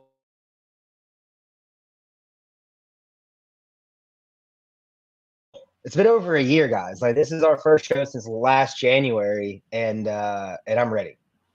Oh yeah, that's right. Yeah, I'm actually watching Sold Out on my screen. Behind us, and you said that this show so far has been going smoothly for you. But for those people who may not know, Sold Out was the original KOBK, which stands for Kill or Be Killed. If y'all don't know, thank you. But that's their first show, Sold Out. There was some interesting, unexpected turns, and that has led to tradition. So that's kind of where we're at coming up to this weekend.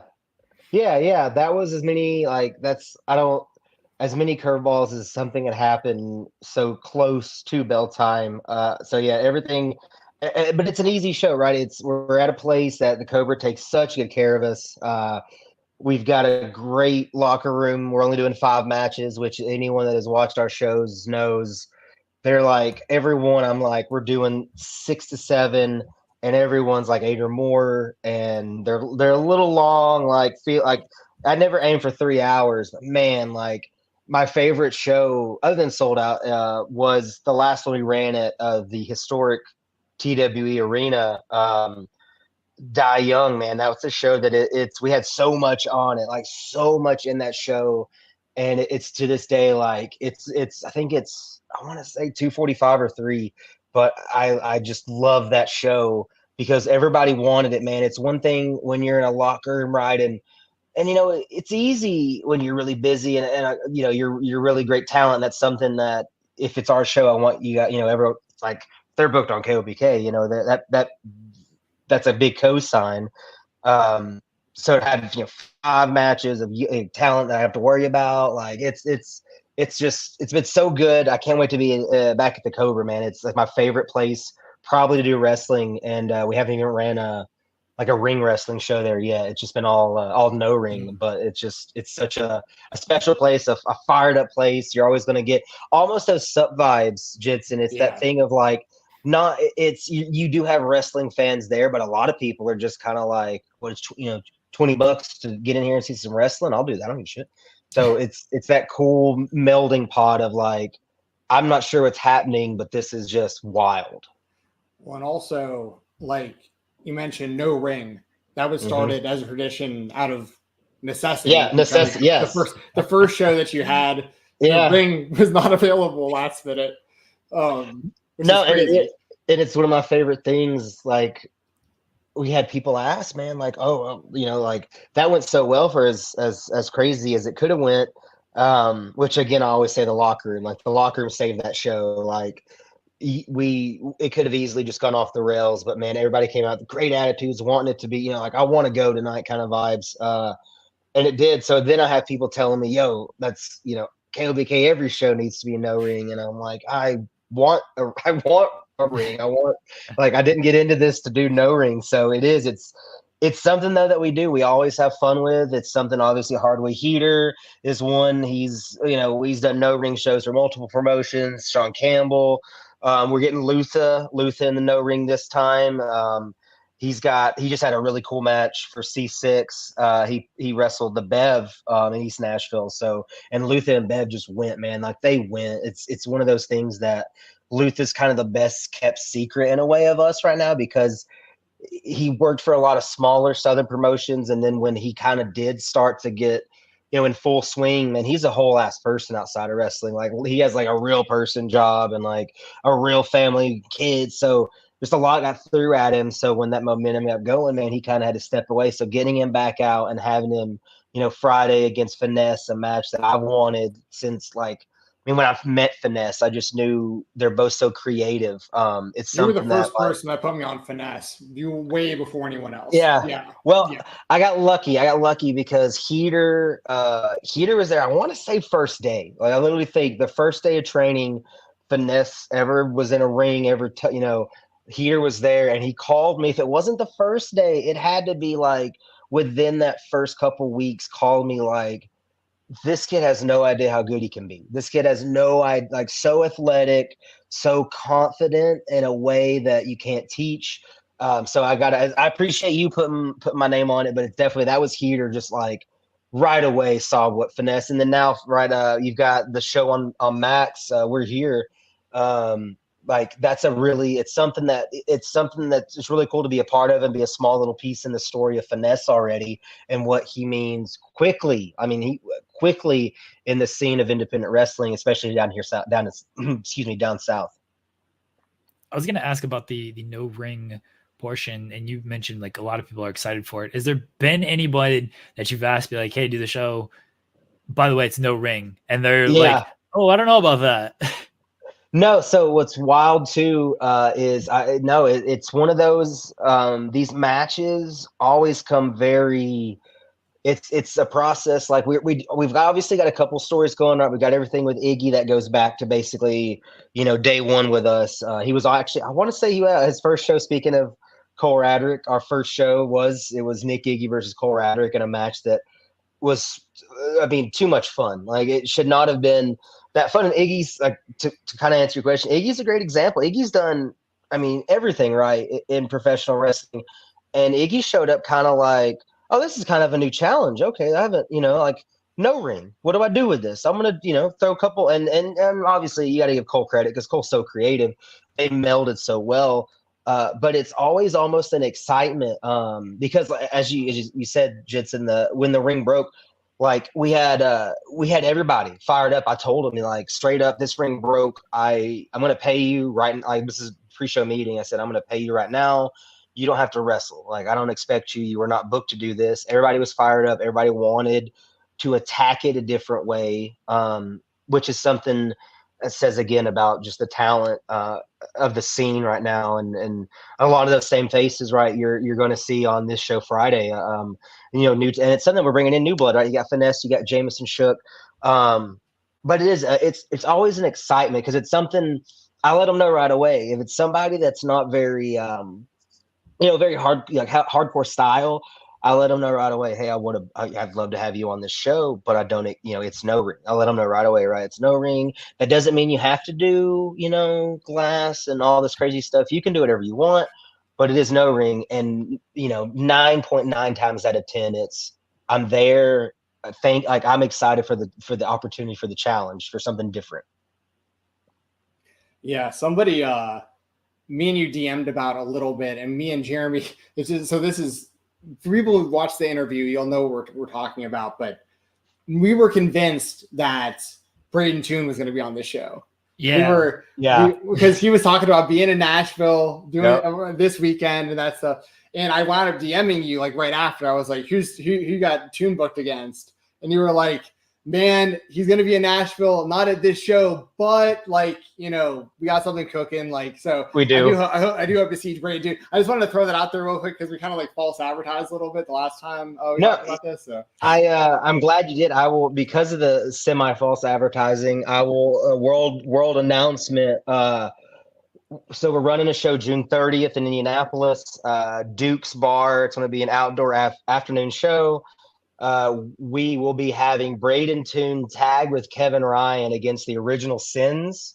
The Original Sins, a tag team very well known in the Midwest, one of the best tag teams in the Midwest, really one of the best tag teams in independent wrestling. They're just a team they're real grimy, bro. They're real grimy. They don't really play the politic games. They ain't showing up to, just kiss ass. Like, so Braden, I think he's running a show now, like Friday. I think which is, if you're in the Alabama area, look up Braden Toon. I don't remember which city they're in, but he was going to be there. Like, the thing about Braden, that you guys, anyone that keeping up with him or see him on shows right now, the thing about Braden is he's in that part right now where he's like, if I'm not booked, I'm going to go to a show that I want to be on, and I'm going to help, and I'm going to do anything I can. And again, man, like, it's a good chance you're probably going to be, especially as talented as that kid is, you're probably going to be thrown on. So it was one that if things had worked out differently and Braden Toon ended up hanging out Friday and showed up to Nashville, yeah, I mean, I'd have paid him like to do something. He'd have done something.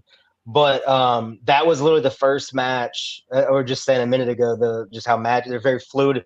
That was the first match I booked for that June show when we had the date. Original Sins versus Braden Toon, Kevin Ryan. Can't wait. Shout out Braden Toon again. Shout out the Original Sins, man. Anyone listening, check out the Original Sins. Tyler Lytle, Mean Dick Michaels. That's a real tag team. And I apologize if I don't know if you guys picked up any of the outside noise. Don't want to get us demonetized, but this is the first time in the season that I've heard the ice cream truck go by. Went by, and I don't think we're gonna get demonetized for an ice cream truck. It's do your chain hang low. That's what. I couldn't hear that. I couldn't hear that at all. I wish. Yeah, it's a banger song, right? It is. Well, it's not even like it's like the melody of it, like an ice cream truck melody. Oh, that's a fire ice cream truck. Dude. Oh yeah, no, this guy's awesome. Like, he comes by every summer. Like, this is the first time that I've heard it this season. But no, he comes through. Like, and now that I can, if I'm available, I'll run out there with a few bucks and buy myself like a like a Ninja Turtle or something. So why wouldn't you? I wish those things were a few bucks. So we have an ice cream truck around here. I got 12 kids, Mose, and every time the ice cream truck comes around, they're like, "Hey, we want the ice cream." I'm like, "These things are $5 a piece. You know how much money that is for all of you? Like, no, we're not getting the ice cream truck every time they come around." So inflation hit the ice cream truck. I'm bummed to hear it. I'm so expensive, expensive. And they asked like a king with $5 back in the day. Live like a king. I had to do like a credit report on something. Oh, it was for potential fraud, right? And so you have to like give your last few purchases. One of them was like oh, you spent $30 on ice cream. And they were like, I hope that wasn't all for you. Like, this man was just calling me out on my ice cream purchases. Like, what if I did spend $30 on ice cream all for me? What's it That's to you, my dude? attitude. Yeah. I'd have said, no, I spent 60. I had 30 in cash on me. Like, what is it to you? Yeah, that was only half. Yeah. Fuck that guy. I was called out for my ice cream purchases, though. Yeah, ice cream trucks are expensive. What a life. Yeah. What a life. Yeah. Apologies on just getting off on ice cream. Hey, well, I'm sorry for starting that, but No, the guy went by, and that was the unmistakable melody of an ice cream truck, and I know that ice cream truck because he comes by, like I said, every summer, and that "Do Your Chain Hang Low." I know you got it in your head. That's him. Banger song. Yeah. Earworm. Yeah. Banger song. We should talk about rap music now since the Kendrick diss track. Oh, dropped. was talking to Luther X about that earlier. It was that was, woo, buddy. That was. See, Jensen's out on this. Jensen doesn't follow any of this stuff. All I know is I saw some people tweeting about I guess Kendrick Lamar has been going at Drake. The only reason I have any investment whatsoever is, I'm a big Degrassi fan. So yes, I still ride with Drake, but more as like Aubrey Graham, like on a human being level, Right. Yes. And he's also Jewish. He's rapping, you know what I mean? So he's kind of my guy, Look, he got smoked in this. I'm a Drake guy too. Mose? Oh, yeah, I am a Drake guy, but you gotta be honest in this world, and that was man, he got Drake's ass on that one. Like the level of hater, because I'm a true hater. I take pride in not like if I don't like you, I don't like you. Like Kendrick Lamar said, I don't like your walk, I don't like your talk, I don't like nothing about you if I don't like you. So I on a human level, I understood that. Because me and Luther both were big Drake fans. So when he dropped the one on Metro Boomin, me and him were we were going back and forth and all day just like, oh my God, these verses, these lyrics, and then this came out and I knew because I hadn't heard it yet. I've been on the phone, I've been doing all shit today. So I look at my messages and it's 2 messages from Luther and all I see is emojis of I don't know if this is not good face, and dude, man, he ate him up. K-Dot, I'm here for it. I'm here for good rhymes, man. Obviously, I'm about to be 34. Like, I grew up on beef. Like, was just talking to someone at the TWE show about that show beef and what rap beef used to be. And it was nowadays it's literally all for clout. Back then, you were worried for your life. So I'm here for just hate all the time. I thought the Like That verse was great. I thought this is where I got to get my rap talk in because none of my other co-hosts listen to this. No, I listen to rap that probably is way less mainstream than this, but still maybe a little bit. I listen to I like BLP Kosher and Babytron and those kind of guys. Okay. Yeah, I can get behind that. So the Like That verse I enjoyed. I thought Push Ups was very good by Drake. I thought Drake did a good job with Push Ups. Tailor Made sucked. The AI sucked. I can't defend that. No, that wasn't. You're even a Drake fan. I don't know. Yeah. Hey, man, it's something I take pride in. Just you got to be honest. Sometimes you just got to eat it, and that was not great. But the thing about him that's so diabolical is it's not just that he's saying mean stuff, but when Drake does it, it's very catchy. And you know what I'm saying? It's one thing to have your haters, your ops saying this stuff. It's another thing to have them singing it in in the club, all having a great Saturday night. That hurts. That hurts bad. It does, but I don't want to shake ass to a diss track though. I'm here for hard bars. No, see, that's me. Yeah, my gut reaction is I want Hit 'Em Up. I want No Vaseline. But this day and age, it's that's the wildest thing. You're not bumping No Vaseline to get the crowd going, but you were back to back, back to back. That was It's a top tier. Is it? I mean, is it the level of No Vaseline? No, or Hit 'Em Up, but those are just so vicious. But it was so catchy and it was so just a good fun song that it almost made it more haterish, more diabolical.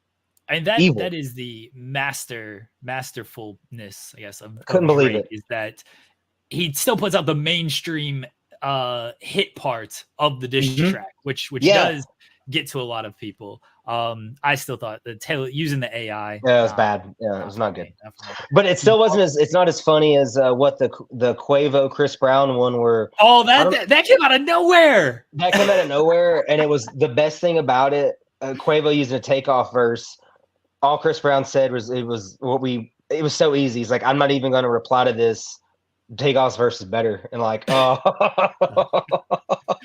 That one was so random. Like, why are Chris Brown and Quavo beefing? What is happening here? I woke up and heard the Chris Brown the verse about where he said what, like when Take died, everyone wished it was you. And I did, like, it's like 9 a.m. and I'm like, what did I miss? Jeez. Oh, no. I know a bit about what you're talking about there. I know who Migos are, being from Atlanta and everything. Yeah, I see Quavo whenever I'm at the Hawks games at State Farm. He's like always at those games. Yep. So random. The one line. We'll move off rap here in a second, Jensen. But the one line from the Drake, or not the Drake, the Kendrick song. You mentioned the hater and stuff. Yeah. The line where he is like, "So your shit's just cringeworthy. It's not even that deep." Like, I just cringe. I laugh so hard on that line. Like, that's true hater. Like, it really ain't that deep. Like, some of your shit's just cringeworthy, dude. That's it. And he's got that mixed with the line, the real, like, I don't know, there's something underneath it that opens up with, he said something like, stop telling lies and I won't tell truths. And I was like, there's something to that one. There's, I don't know if I think Kendrick's got more in the chamber, because he says it. He's like, this is a friendly fade right now. If you want to get personal, we'll get personal. You can't go bar for bar with Kendrick. He's too good. Too good. Go ahead, Jensen. Let's talk about wrestling. Oh, I mean, now I'm in this whole other world thinking about rap and these other rappers that I listen to. Mose was talking about the show Beef. Like, I watched that. Yeah. Oh, I was on Dat Piff downloading Street Wars with P Cutting. That was the mixtape right there. You get the Street Wars tapes. It was over. That's all I was listening to. Put the like Macho Man looking off in the distance picture of me with like Dat Piff now. Like every couple months I'll be like, oh man, I just so much time just looking and searching what's on it. Like, oh man, to be young again. Mark Martin, the race car driver, like gave a shout out to Dat Piff not too long ago, and you would not think Mark Martin of all people would be like, yeah, I was on Dat Piff just downloading mixtapes. Like, sure, true hip hop head, bro. All right, go ahead, Jensen. Wrestling. We talk some wrestling. So let me ask you, there's a guy who is going to be wrestling on this show. Okay. Well, I should set this up. Hardway Heater's opponent is someone who has a very special place in my heart as a wrestling fan. Righteous Jesse. He's having his retirement match. At least that's what it sounds like. It's going to be it. Although I have heard him say many times that he was going to walk away from wrestling. And then he always comes back. But I like that because I like Jesse. So, like, but he's somebody who I give a lot of credit for because, obviously with Southern Underground Pro, I interviewed him around the time that company started up. And that's a huge reason why I'm at where I'm at with like the indie wrestling coverage and stuff. Yep. Like, I always give Sup and that whole era of the Basement East that we were both a part of, like, so much credit for like me as a fan. One of my favorite matches I've ever seen live was Righteous Jesse versus Brett Eisen. I love that match. So it's cool to see Righteous Jesse getting out there and doing this. Hardway Heater being his opponent. I like everything about this matchup. What was the mindset of like putting these two together? And I guess like if this is it for Jesse, I'd imagine it's going to be pretty insane. Yeah, the whole show is built around this match. This is a match where Heater, when we first started for Sold Out, when I'd made my mind up, Dylan Hells had kind of challenged me, gave me that push of, you think you know what you're doing, like, do it. And I was like, all right, cool, I'll do it. Why not? And Heater gave me that list because I asked all my guys every show, unless we've got a story, but unless we've got it planned out, like we got a few things planned out, I want our shows to have that.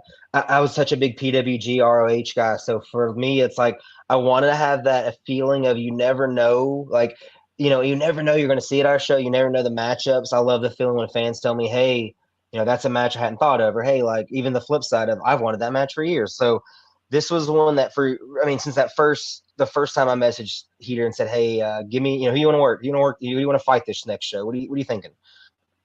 and Jesse's been on that list every single show, every time Jesse's on that list.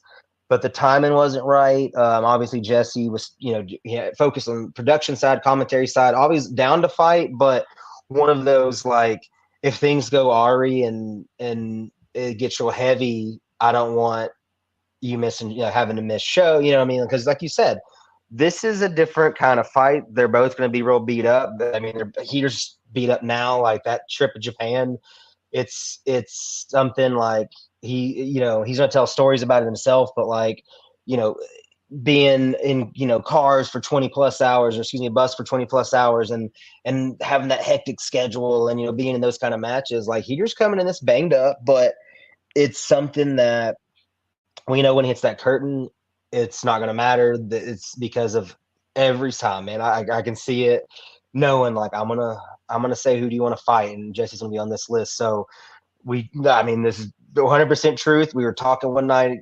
We had, last year was so busy for me personally. We couldn't nail down shows like I wanted. So what are we gonna do? What match? Like, what's the match for this one? And Jesse had told us, I'm gonna be done. Like I'm filling up these dates, or I'm finishing these dates, and then I'm gonna be done. So he said, if I messaged him, said, we want to do you and Heater, like it's time. It feels like a good time. And this was, middle to the end of last year. And he said, I'm done. And I think he said December or January, I'm done. So as long as the show's then, but if not, I'm done. All right, cool. We're going to do it in January. Dates didn't work out. Things happen. We're here now. And when we got this date from the Cobra, they wanted us, we want to lock you in. It wasn't January. It was past January, but I messaged him, and Jesse said, there's no one else other than maybe a Brett Eisen that would feel right this being the one, because as you said, I don't think you retire from wrestling. Once it's in your blood, I don't think you retire until you're in the ground. Like maybe you go away for a while, but to say, that's it.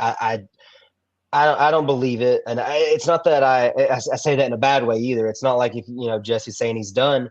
It's not like he's going to be back, because if he is, great, because like you said, he means something, especially to Southern professional wrestling.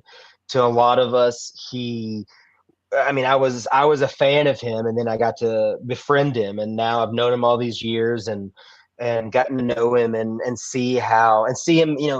Shout out one of our sponsors, by the way. We only got 2 sponsors, Dan McCarty and Danger Zone Video. He's living his dream right now, right, Jesse? Like, yeah, we'll give him a free plug. Danger Zone Video. Yeah, Danger Zone Video, dude. VHS, like a VHS store in physical media store, bro. And you're seeing physical media leave Best Buy and stuff now. So I think it hopefully, like, it just stock's gonna keep rising. So it's in one hand, it makes a lot of sense for this to be it for Jesse, for him, because it is like, this is I'm not calling it a death match, because every match is no ring, but this is I've got a part of the budget. I knew for Plunder, I knew they were going to want to really hit each other, and to really, because a lot of layers here with, Jesse and Heater from a personal standpoint, from a wrestling standpoint. So they're each going to work some shit out, I think, on each other. And it's an honor.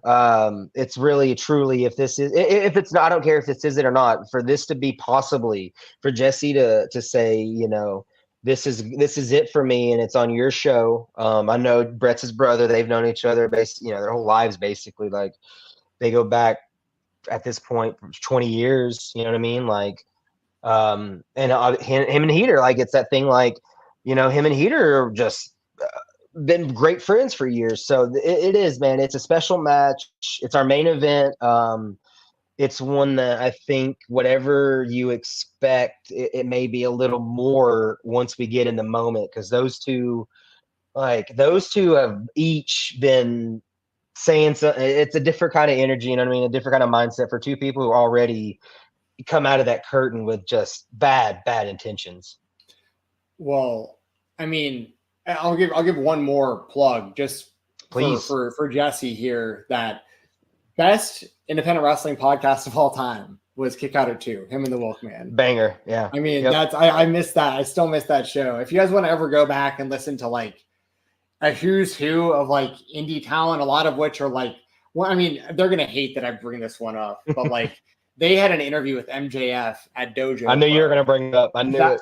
That was so good, and I hate it because I love Chris Wilkinson. He's such a nice dude. But they went at the two of them. Yeah. He went at the two of them hard, and this was right after in the same building as I was at those Dojo Pro tapings. That was right after I tried to shake MJF's hand, and he left me hanging. He told me to fuck myself, and I was like, okay, like this guy's for real. But Kick Out at 2. If you guys ever want to go back and listen to an independent wrestling podcast, that it was a big inspiration for me when I was podcasting. I know you were doing a lot of writing and stuff and podcasting at that time and stuff. So we were all paying attention to the KOAT podcast. So check those out if they're still out. They're probably still out there somewhere, right? Gotta be. Yeah. I want to say real quick. I just want to say too, like I don't know if Jesse may listen to this. I don't know. I know he's a big podcaster, so he probably will. I mean. Yeah, he's like, why not? You know, we got a show coming up Friday. I would love for. I'm happy you brought up the podcast because Jesse doesn't. I don't think he realizes how much he means across so many platforms. Right? It's one thing. I always appreciate Righteous Jesse for that match, the Bret Ison match. That's one of my favorite wrestling shows I've ever been to my entire life. I appreciate him as a ring announcer, as a commentator, as somebody that said my name before really anybody else. When when I started hitting this crazy journey right after COVID and all that in the second half of 2020, it was Jesse, it was Righteous Jesse who told places to use me. And if they reached out to him and said, we want to book you, he would say, man, I'm not doing that. This is your guy. So I know he knows he means a lot to us, but his stamp it's so many things. It's wrestling, it's podcasting, it's video, it's music. It's something that, when he's gone, we're all gone. There's still going to be people again talking about Kick Out at 2, talking about these dumb matches. And I think that's just something that he, when he does take the time to sit down and really kind of think about it, it should mean a lot to him because he means a lot to a lot of people.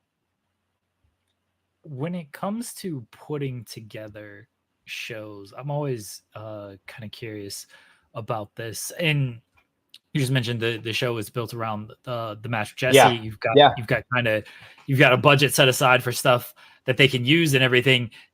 What goes into kind of telling others of like, hey, maybe we don't do this here because we got to save this elsewhere? Because I feel like sometimes on independent shows, no offense to some of these shows, but it's just like, go out there, have the best match in the world, and then we'll see you when you get back.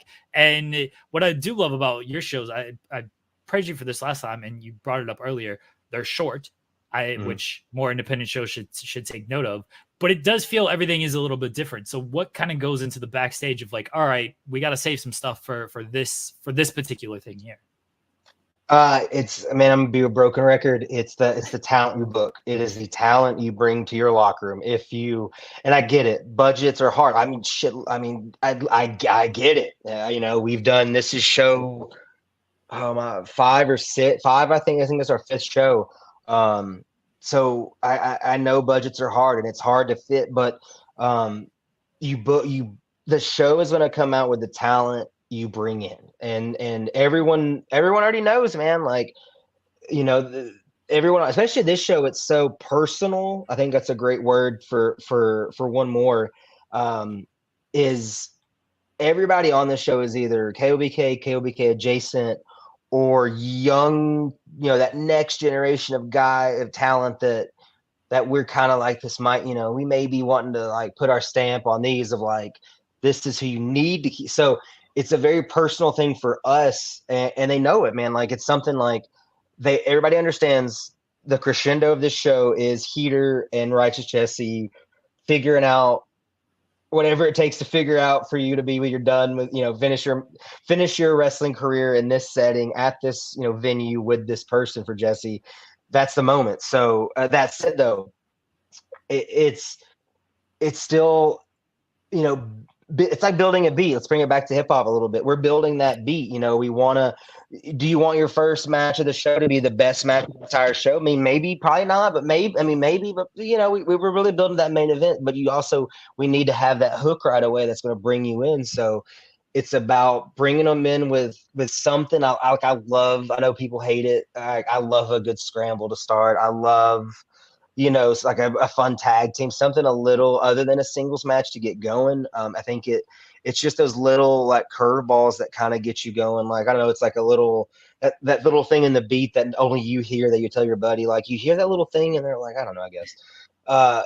It's that, man. And it's all about that talent you bring in and understanding that they understand before I got to say it, right, that like, go out, have a banger, right? We've got story with Sean Campbell and Nick Iggy. That's a lot of story in that match. Like, we've been building that match. I mean, if you count the year we took off, basically, years, like a couple of years now, we've been, so we've got Campbell and Iggy, like that matters. But we've got to fit in there now. We've got, shout out Rico real quick. Rico Gonzalez, one of my favorites in the scene. His schedule's popping off, so he can't be in Nashville. So now I've had to find, looking for someone to fight AJ Gray on short notice, which that's not the easiest thing to find to begin with because it's AJ Gray. But I know I'm going to do it. I know we're going to have that kind of curveball for ourselves, that kind of little fun thing. So it's all about your talent, man. It's all about, like, yes, do I give, there's some guidelines that we're trying to hit for sure. But I know with every match we have, God forbid something crazy happens and we can't talk to each other or something and we just got to start the show. I know we're going to have a good show no matter what with who we have. The key is always that placement. And that's something I don't think there's one way to do like one set of matches. I think you could take the same, fill in the blank number of matches and move them around a few different times and still have a really good card. But I also think you could move them around a little bit and take some things away. So that's where the pacing comes in. And it goes back to what you're saying though about a shorter show. Like, have a couple, it's okay to have a couple 8-minute matches and just let them go, let them throw some hands, get some high spots in. I'm not saying, don't unload the clip. I'm saying put it in different places. And that's the thing too, is we get these guys thinking and Brett's got such a great brain, having that locker room. I keep saying it is so true. Having those guys that I can lean on. Cause man, like we can watch 1,000,000 hours, right, of wrestling and we do, but unless you're in there living the matches, doing it, that's that thing that I can give you the advice I can give you watching and learning and everything I've learned from these great talents, but you got to go out there and do it. So I love, I'll give you my opinion on it, but I want, go ask Brett, go ask Keeter, go ask these guys that have been in there and really, play with some things. I think that's the beauty of me as a promoter is a lot of people kind of do too much. It's what you were saying in a sense of like, go out there and have the best match. But then there's that flip side too, of like, almost like we want this and this and this, and then break it down almost like a shot sheet, like a movie. And it takes away some of that creativity. I think you just got to feel the crowd and let it flow. And that's the beauty of these, when a match starts is like, okay, let's see what happens now. You know what I mean? Like, it's so exciting, especially when you have like, it's your show, right? It's your name on it. I love it, man. I cannot wait. I can't wait for Friday. Now, someone that we've mentioned a few times so far on the show already is Brett Eisen, who legend for similar reasons to Jesse, I hold in very high regard as a fan and for really like resurging my fandom of wrestling in general, but like really like Southern Southeast, like indie wrestling. I mean, Brett's run as Bone Storm champion at SUP. I'll never forget that. And he is I don't think he'd say this, but like he's the leader of KOBK. He's the founder. No, like, he is. Yeah. He's our shredder. He's the president. He is. Yeah. But yeah. So, but I also feel like he's the kind of guy who like he's the kind of Brett Eisen is the kind of guy who like this is in real life as well. I honestly think like he's like the quiet dude in the corner who like everyone just knows like just don't mess with that dude. Like he's gonna stand up for what's right. If you mess with him, like that's a terrible idea. But everyone just knows like he can hold his own. Like you just like that guy. And I know he means a lot to you guys at KOBK. And so it's a very big deal for him to be wrestling for you guys, but on top of that, or fighting, but on top of that, like the opponent you've chosen, Jameson Shook, that's a very big spot for Jameson. Jameson, a younger talent, up and coming. I've really liked what I've seen out of him, especially out of the Chattanooga area. I'm impressed. And he's a guy who I take Dylan Hale's opinion very seriously, and I really try to pay attention to like if there's someone I can tell that Dylan is really, really high on, and I can tell he's high on Jameson by the way that he talks about him on commentary. Yep. So he's one of those guys who I know is up, one of those like up next guys. So what was the mindset of putting Jameson against Brett? Because it's like, you know, Brett's only got so many matches in his chamber, and then like you got to make sure if Brett's going to be there and he's going to be working, like you got to choose the opponent's important who you're going to put against him. So it's a really big deal for both guys. It feels like in this one. Yeah.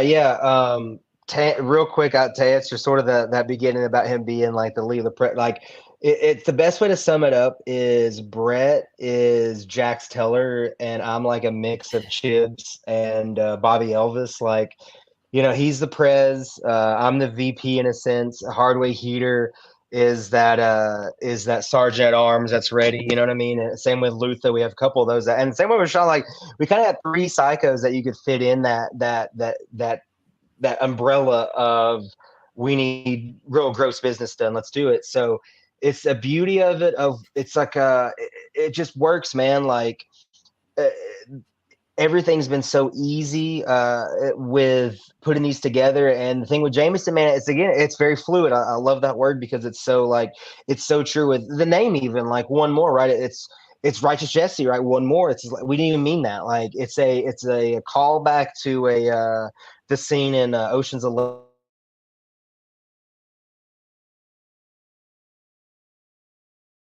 Like, man, the Cobra wants us, like, maybe we'll do one more. And it's just like, so, but there's so many levels, man. And it worked with Jameson. We were kind of thinking, right, like, who do we want for Brett? Like, what's the move? Do we go, big fight name? Do we go, local, kind of like, someone maybe that he hasn't seen in a while, something like, and then I'm a big fan. I love, and I probably got this from Dylan. He's my commentary life partner and a mentor, and has a hand in so many of our lives, and he's helped me live my dreams. So I love the like you're saying, the kind of not the underdog, but the young gun on the hot streak who's kind of starting to feel himself a little bit against the grimy vent, like in boxing and MMA, gents. And you got the stalwart, you got the measuring stick, and then you got this young gun coming up. And it felt like it ties in a little bit with TWE, right?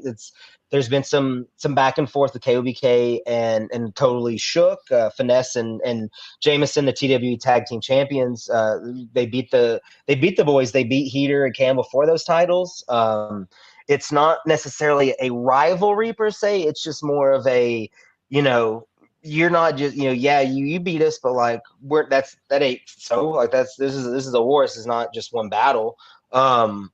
So it just worked very well. We were talking about it, man. We had a couple, we had Heater and Jesse. We're building around that.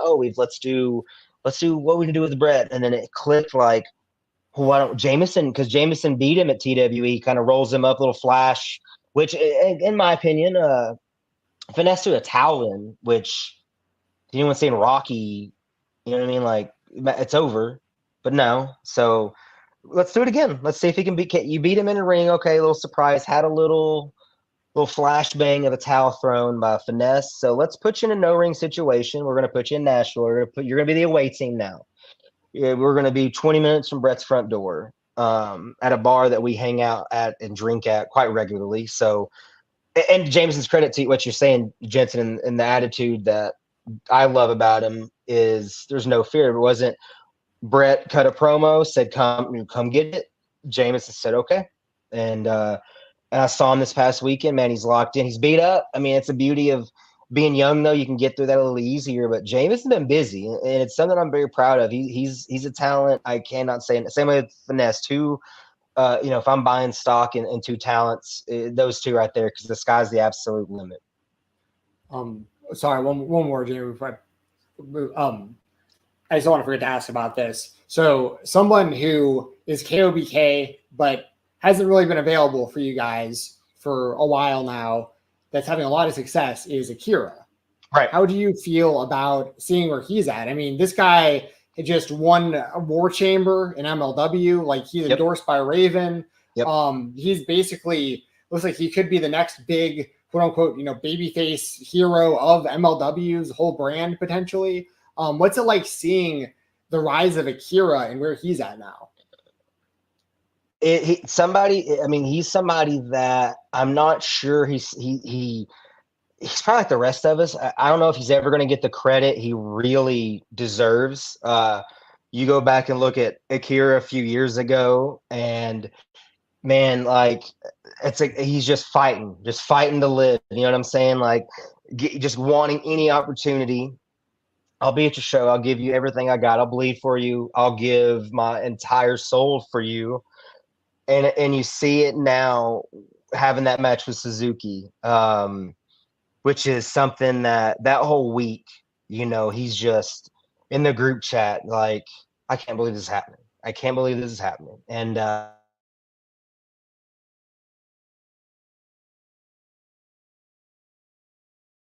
sometimes people that put in that kind of work, the truth is, right, sometimes you don't get those opportunities. It just doesn't happen.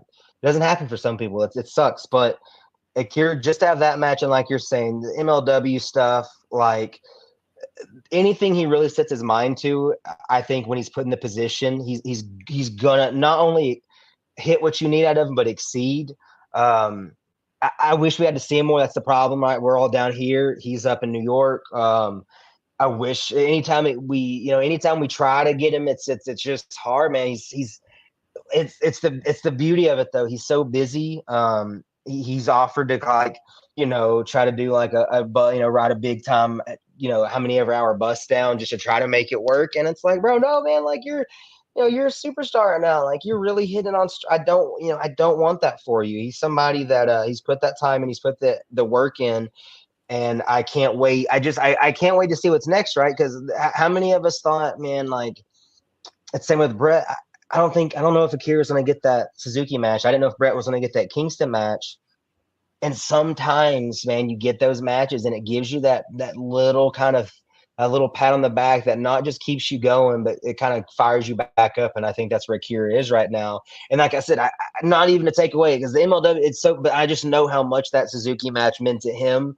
The MLW stuff's incredible. That's the dream, right? That was his goal. I want to be signed and I want to be on television. And man, like I've watched Akira on the TV behind us. Like I've watched him on that TV, wrestle. And that's like the same guy that's fell asleep on this couch. And you know what I mean? It's cool. I'm so proud of him.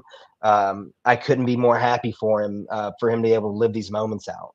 People need to check out the Kingston versus Brett match. And also a lot of people probably know about that night because that was the night that Kingston grabbed the microphone after he fought Brett and he called out Cody Rhodes and wound up on AEW a couple weeks later. So, I mean, that was a humongous night. It's wild because like when Sports Illustrated, every few months or, the last couple of years, someone will bring it up like in a Sports Illustrated article or something talking about King. And it's always something like, after his, independent wrestling match. And I'm always like, it doesn't say his name, but that's Brett. Like that's Brett Ison right there. Yeah, 100%, dude. And also, last thing I'll say, because Energy Everybody's got some questions, is it was really damn cool. You mentioned Hardaway Heater over in Japan. It was really cool seeing him in the Rivera jacket. I know that meant a lot, so that was cool. I'm gonna watch Varsity Blues soon, so I've got that song, like Nice Guys, the Green Day song. Like, I firmly believe that Nice Guys really do like things. They don't go that way sometimes. So, and Heater is the best of us. Like, Heater and Sean Campbell are the best of us in the group. They're they see the best in people. They want, you know what I mean? Like they're those guys. And me and Brett Heisen need those guys at times because we're the far other side of like people are afraid to approach you backstage. We've got the stories about it. Yeah, which is so funny. I made that tweet just like this is going to be stupid and no lie. Since then, I've had every show I've got 2 or 3 people like I thought you hated me for years. I'm like, dude, I just don't. Like, I'm not a big talker unless I know you. And like at shows, I've got a million things going on. Oh my God, I still like, I can't tell you like the next action show, man, half that locker room was like, you don't hate me. And I'm like, I assure you, I don't. Like, I really don't. So Heater to be the best guy he is, to have that neck broke, man, like how many of us are staying home, bro? Like you're talking about like a full neck like surgery, a bacchiotomy, like that is, I'm staying home, and he has not stayed home. He's had matches with like Murdoch and all these, amazing bloodbaths, and he got to do it, bro. He got to go. He got the jacket. He got to wrestle in front of just rabid crowds. He got to bleed in Japan. He got to leave his plasma in Japan, and that's I couldn't be more proud of him and happy for him. And he brought me back a cool like little it's like an old like magazine with like Kenta Kobashi and like the pillars, and it's really just like a cool thing. And it's he thought about it. It's a thing like, oh, look at that, he's over there living his dream and he's thinking about me. That's pretty cool. Sweethearts over there, kill or be killed. Yeah, kiss or be kissed, only one time a year at St. Valentine's Day. You mentioned being the Bobby Elvis of the group. How that ends, right? Bring it. Yeah, I'm ready for anything. Like it's like Rev and Tank and them keep threatening me on Twitter, and I'm like, please, like you're put me out of your misery, please. Like I don't. I'm repping your ops right now. I didn't even realize you're gonna have fingers cut off. You're gonna have a broken jaw, like. And then I'm gonna have Brett Ison after you, and that like my last thought of like dismember me would be like as soon as you're like, okay, last little blood's out, we're dying. I'm like, man, Brett's gonna be pissed when he hears about this. Like, y'all are screwed. Jensen, did you watch Sons of Anarchy? No, but I know what you're talking about though. I was able to follow along there. Beloved show, a show me and Brett Ison watch at least once a year. I actually just probably 2 months ago I finished the rewatch already this year. Okay, yeah, that was a very good show. I did not watch Sons of Mayans. I didn't. Dude, Mayans good. It's good. Is it? I got in on it late. Brett put me on it, and it is highly recommend. Okay, maybe I'll have to circle back. There's so much good television to watch. There is, dude. Good time. Jensen, you have more wrestling? I'm watching Columbo right now, just for everybody. Like that's what I'm watching. Yeah, everybody who watches this show or watches any shows I'm on knows what I'm watching, and I won't bring it up here because it's terrible reality television. You want to watch MILF Manor, Mose? I heard the name. I saw you tweeting about this, and I had not. I did not know about it, and I had to Google like safely. I had to Google what you were talking about. I only know about it because there's a YouTuber that I watch named Chris. Oh, what's his last name? It's like he has the most generic name. It's like Chris Jones or something like that. But he always pops up on my YouTube feed, and he makes fun of reality. He does like commentary on reality TV shows, but it's comedic. And I scrolled by the other day, and it was like the title of his YouTube video was like, by far the worst reality show of all time. And like the thumbnail said MILF Manor, and I was like, oh, okay. That's disagree. I bet there's worse. It depends on how you judge a reality show, right? Like, Do you think Jersey Shore is a good reality show or a bad reality show? Fair question. Love and hate, good and evil. There's a very thin line. You see, if you think Jersey Shore is a great reality show, then okay, we're on the same page. If you think it's bad, it's like, well, what are you expecting out of a reality show? Right. That's where I'd say. I mean, if I'm watching reality TV, I want I want bad, like just the messiest drama in the world. Yeah, like, slap fighting and drinks being thrown. Like that's, if we're gonna go, let's go. Exactly. Be in the trenches. I haven't watched reality TV in a very long time, but one of the most entertaining series of anything I've ever watched was the Las Vegas season of The Real World. Yeah, that's a GOAT season right there. First episode, that dude Frank gets like just his heart just torn out of his chest by that dude Steven. And I'll never forget, there's like a threesome in the hot tub like day one, and this other guy's like sitting off to the side. I was like, wow. And I remember being like in like middle school watching this, because I was a day one Miz fan from him being on the Back to New York season of that show. I actually used to watch this stuff back when there was only like a few reality shows, and then it just got so like wild and scripted to the point where I was just like, I can't. I love Real World. I got into Real World heavy too. Yeah, that was my jam. top tier reality show. That now Yes. I love the challenge still. They still have the Same. challenge. They bring back Yep. some of the old real world people. That's still good. But See, If I'm that's the riding or best. something, I watch it on Pluto or whatever, What- Tubi, whatever the shit. I'm actually I got one of my screens on Pluto right now. I've always got something going on there. Right now I got the Comedy Central channel like Beavis and Butthead going. Oh man, I actually just watched Beavis and Butthead do America yesterday for the first time in years, and it was incredible. Yes.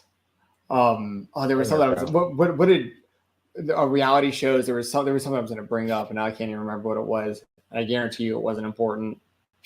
Guarantee. Not as good as Beavis and Butthead. Ain't no way.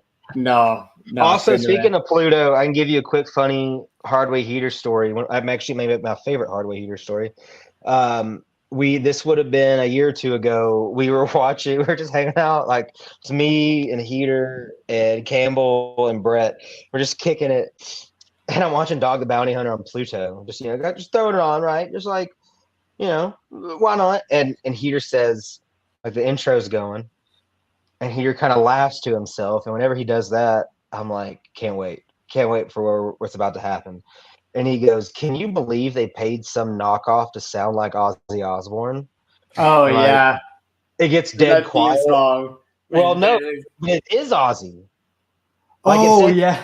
It says in the credits. So me, Campbell, and Brett all look at him, and give him the side eye. Like we're not expecting. Like, is he gonna throw his head back in laughter? Like I'm hilarious. And he just keeps watching the show, and finally Brett goes, "That is Ozzy."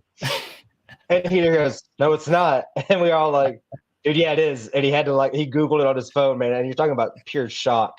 Like 20 years of being like, this is the stupidest knockoff. It's him. It is him. That's so funny.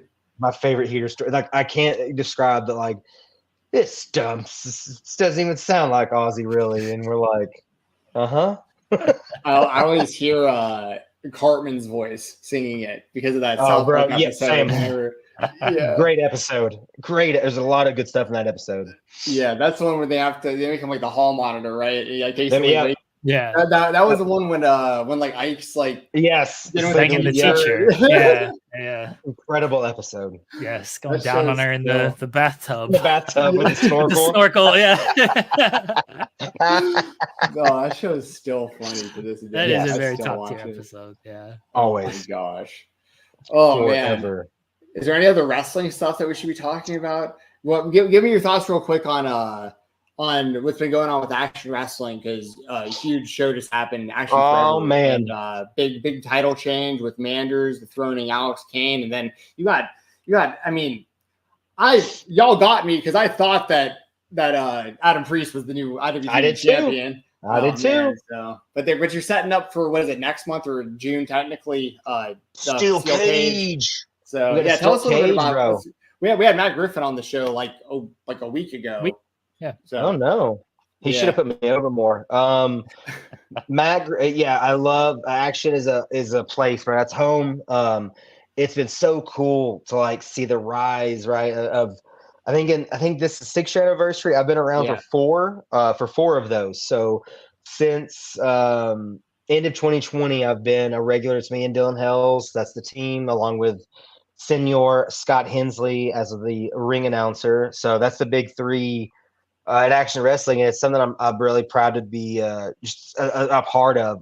And you're right, that's called a lot of matches for Action, called a lot of shows for Action. That was one of them ones. Like Ali Land in Hell is one of the best matches Action's ever had. Land in Hell with the big shake of the hand after Ali.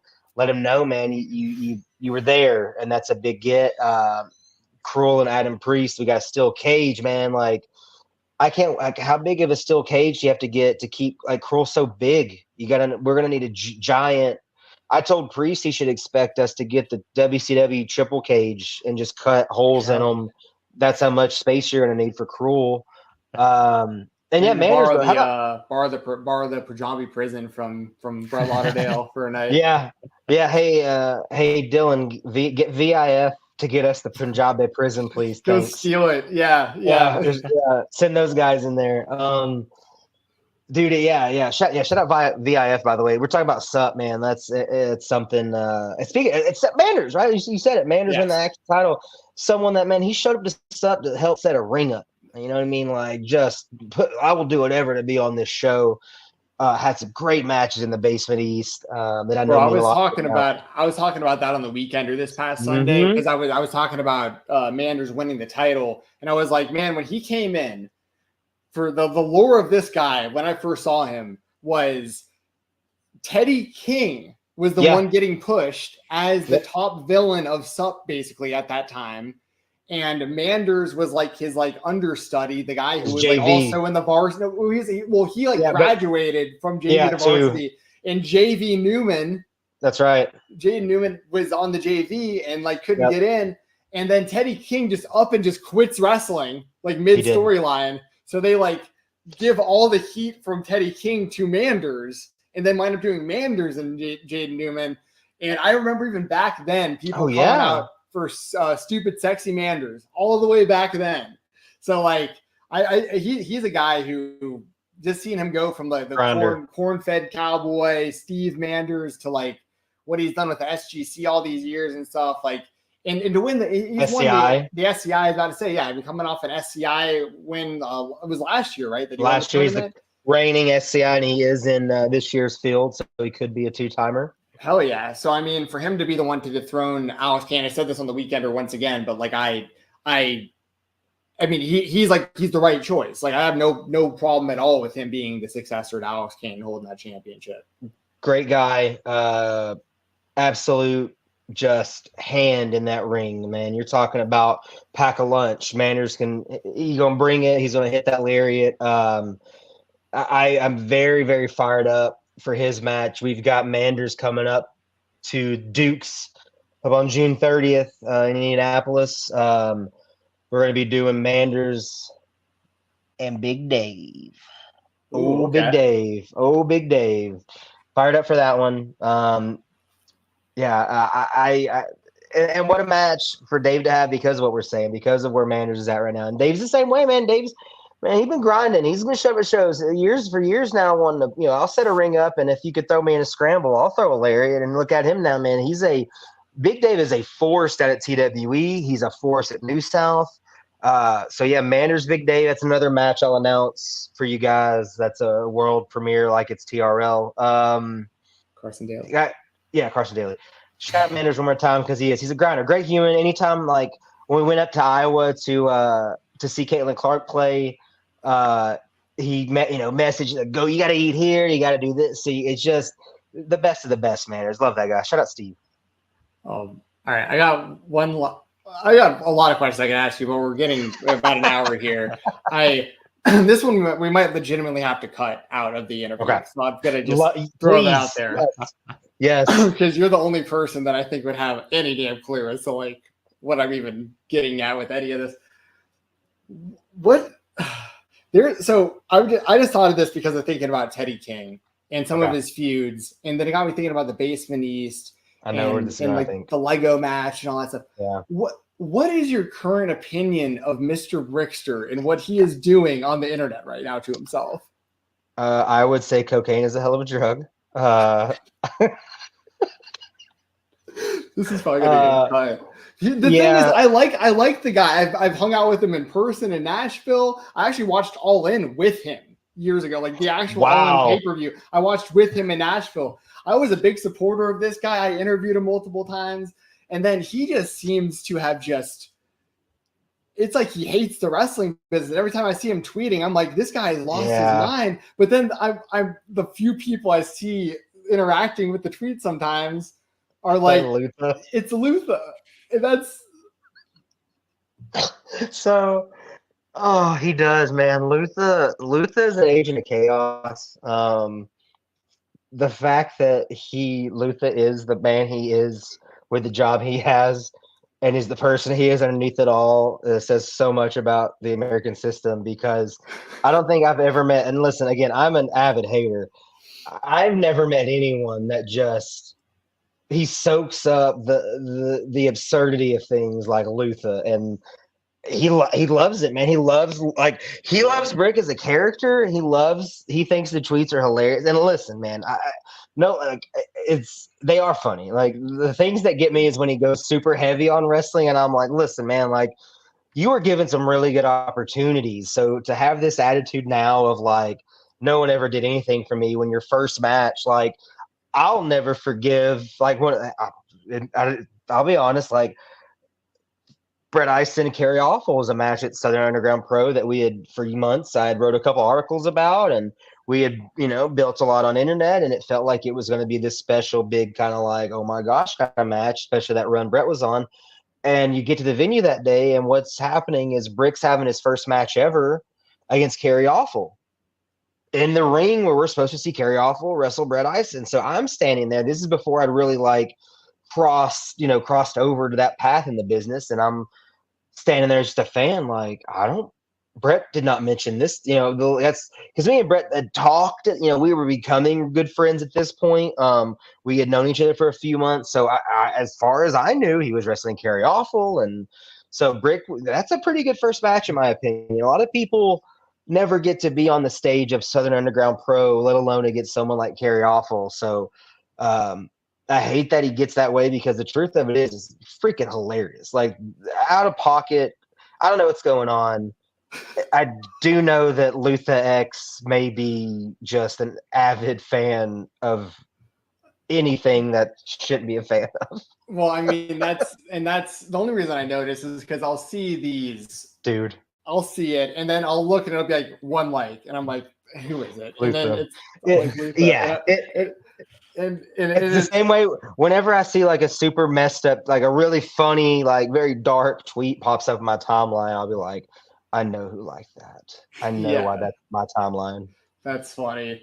But yeah, I mean, I wish all the best to Brickster. Like, I hope whatever he's got going on, like, he's always been very nice to me, but he's also like not being like, it's unusual because he's, I mean, as you know, he's naming names and being like, yeah, this and that. And I'm like, dude, these are people who like all really helped you. Like when they tried when the collective and IWTV did that big show together, and it was like Team Sup, like he was on that. Like that was humongous. Like, dude. And then he got opportunities where he was with Bishop and Maserati for a while as a part of their group. He was like kind of in. I mean, like for a minute they were booking. Yeah, they had a match together. It was them against, I think, SGC. So like, you're on these shows and with these matches. Yeah, it's like, man, they let you be a part of the Rip City Shooters and everything. So anyway, I'm not going to be able to talk about this with anybody else probably ever again on this show, and you're the only person who would even know what I'm talking about. But for the niche fans that do know what we're talking about right now, that it's some of the and the thing is, he unfollowed everyone. So like, I mean, it's like he's not going to see or hear. I'm not like talking trash about the guy. I consider myself to be a friend with the guy, but I also feel like if he sees this, he's going to write a novel about how much he hates me for no reason, So anyway, that's my thing. Yeah, I can't. He unfollowed us and started being very negative. So like, I wish nothing but the best for him. But man, like, you can't tweet these things and not expect to get some kind of reference to Rick James. I'm just saying. Yeah, a little bit. And this also goes full circle with the reality show thing we're talking about. Yes, Where did he originate from? Where did he originate from? He was a contestant on that the spinoff of that Flavor Flav. Yeah, the I Love New York. He was. I got a signed copy, bro, for my birthday one year. He gave me a signed copy of I Love New York, bro. No bullshit, no BS. Him and Stokely Hathaway's Sup feud was based on those DVDs and stuff. That's right. You're absolutely right. You're absolutely right, bro. So yeah, I got to talk to some of the dudes from that show. We were at Mania Week one year, and he did. He whipped him up on the FaceTime, and I was like, I watched you on VH1. Cool. Nice to meet you. Yeah. So Ricky Brickster, if you ever see this man, best of luck, man. Best of luck, man. Like, there's a lot of people pulling for you, and I don't know. I just hate seeing some of the stuff that he's kind of putting out there. I think he's shooting himself in the foot from like potential future opportunities. You know what I mean? So, anyways, any thoughts on any of this, Jeremy? I know this is like this is about as this is like me listening to y'all talk about rap beef. Not knowing what's going on. I watched I Love New York. That's right up my alley. Sick. Was he was on the first season? He was the guy that's dog died, or was he Romance? Yeah. Romance. Total like Jersey Shore looking. Okay, yeah. Okay. Okay. Yeah, he became a pro wrestler called Mr. Brickster years later, and frequented the basement east at Sub. Yeah, it was a Crux kid, right? Carry Awful kid. He was for sure. And he was good. Like, he was over. That's the other thing too. Like, he was over. Huge character. Yeah, man. He looked the part. You know what it was? Dance. I'm just gonna say it. You know what it was? It was when he didn't get the casting as the librarian. It crushed him. And things did not go well. And he's gone on tangents about Cody Rhodes because of not getting that opportunity, and all these people. And it's like, man, not on your watch. You should have just stuck with it, man. But romance. I love that. That's what Jeremy knows him at. Was he romance? Yeah, he was. That's when you brought that up, I was like, okay, now I got to look this up. We're back. Now the light bulb goes off in his head. I'm in it. Yes, I'm in it. Because he told me, I couldn't remember when I met him. He was like, I was on I Love New York. And I started thinking, like, which one were you? And then he brought the dog. And I remember the whole dog thing. And like, no way. I know that person. Oh, man. Well, don't know how much of this people are going to see. Maybe you're going to see and hear all of this on Fightful. Maybe you will. Maybe you won't. I'll leave that up to Jeremy. If you're cool with everything, Mose, I'm cool with everything. We're not saying anything. We're not saying anything out of school, anything that's wild or insane. I didn't think so. I just feel like we never really like go in on like one person like this, like we are in these interviews usually. But it's a guy that I would consider to be a friend. So this is what it is. Brick by brick. Brick by brick. Mose, we appreciate you joining us as always. Thank you. Let everybody know where they can find you at, and let everybody know where to check out KOBK this Friday, tomorrow. Please. Yeah, dude, it's here. Please follow me at Mose KOBK, at KOBK Fed is the whole boys, all of us. That's where you can reach kind of anyone KOBK. Cobra tomorrow. We are filming for IWTV. We've got this really cool production cat. He like does commercial. It's a pretty sick setup. He doesn't really film for wrestling a lot, so it's gonna look great. It'll be up on IWTV pretty quick. If you can't join us, but anyone listening that can be in East Nashville at the Cobra, Gallatin Ave tomorrow, Friday, May 3rd. Please come and just have a blast, bro, because we're fired up to give you this show. It's been over a year. We've got about 4 or 5 shows planned this year. This is the first. Let's ride. No Russell Wilson, though. Not that right. No, that didn't end well.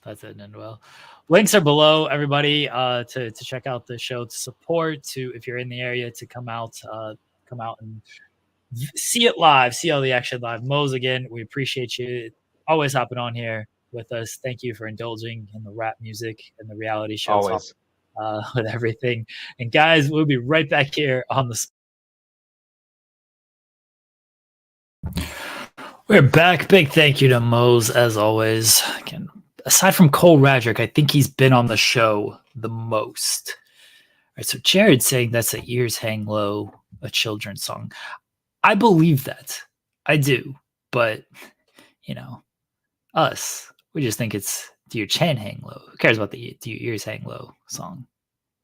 But that does make way more sense than the ice cream truck playing Do Your Chain Hang Low.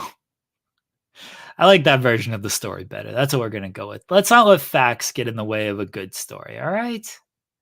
We appreciate Mose. Everyone go check out KOBK when it is up on IWTV. We'll let everyone know when it is up on IWTV as well. Guys, we appreciate you hanging out in the chat with us. Enjoy whatever you're doing this weekend. We have a WWE Backlash predictions show with Joel and Stephanie Chase. That is live at, I believe, 1:30 right here on this channel. We have myself and Joel recording Fightful Select Q&A. So we'll be doing that. I think that goes up tomorrow. We have not recorded it yet, so I have no idea what it's going to entail, but I believe that goes up tomorrow once we do record it. In the Weeds on Fightful Overbooked. Everyone can go over there. Check out In the Weeds every Monday, Wednesday, Friday, 10 a.m. That's myself and Joel. We have Jesus Rodriguez, the former Ricardo Rodriguez, joining us tomorrow on the show from MLW. Looking forward to that chat with him. That is In the Weeds. Again, Fightful Overbooked. A lot of content on Fightful Overbooked, including Wrestling Made Me Cry with Kylie and Auntie Collins. That is every Sunday at noon Eastern.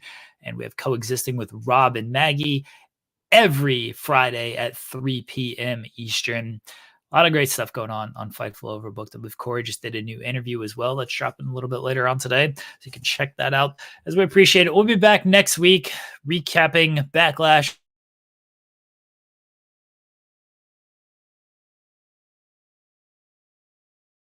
We'll see. There we go. All right. We'll be back next week recapping Backlash. Hopefully Cody loses the title so I can troll Jensen more, or he wins and I can still troll Jensen.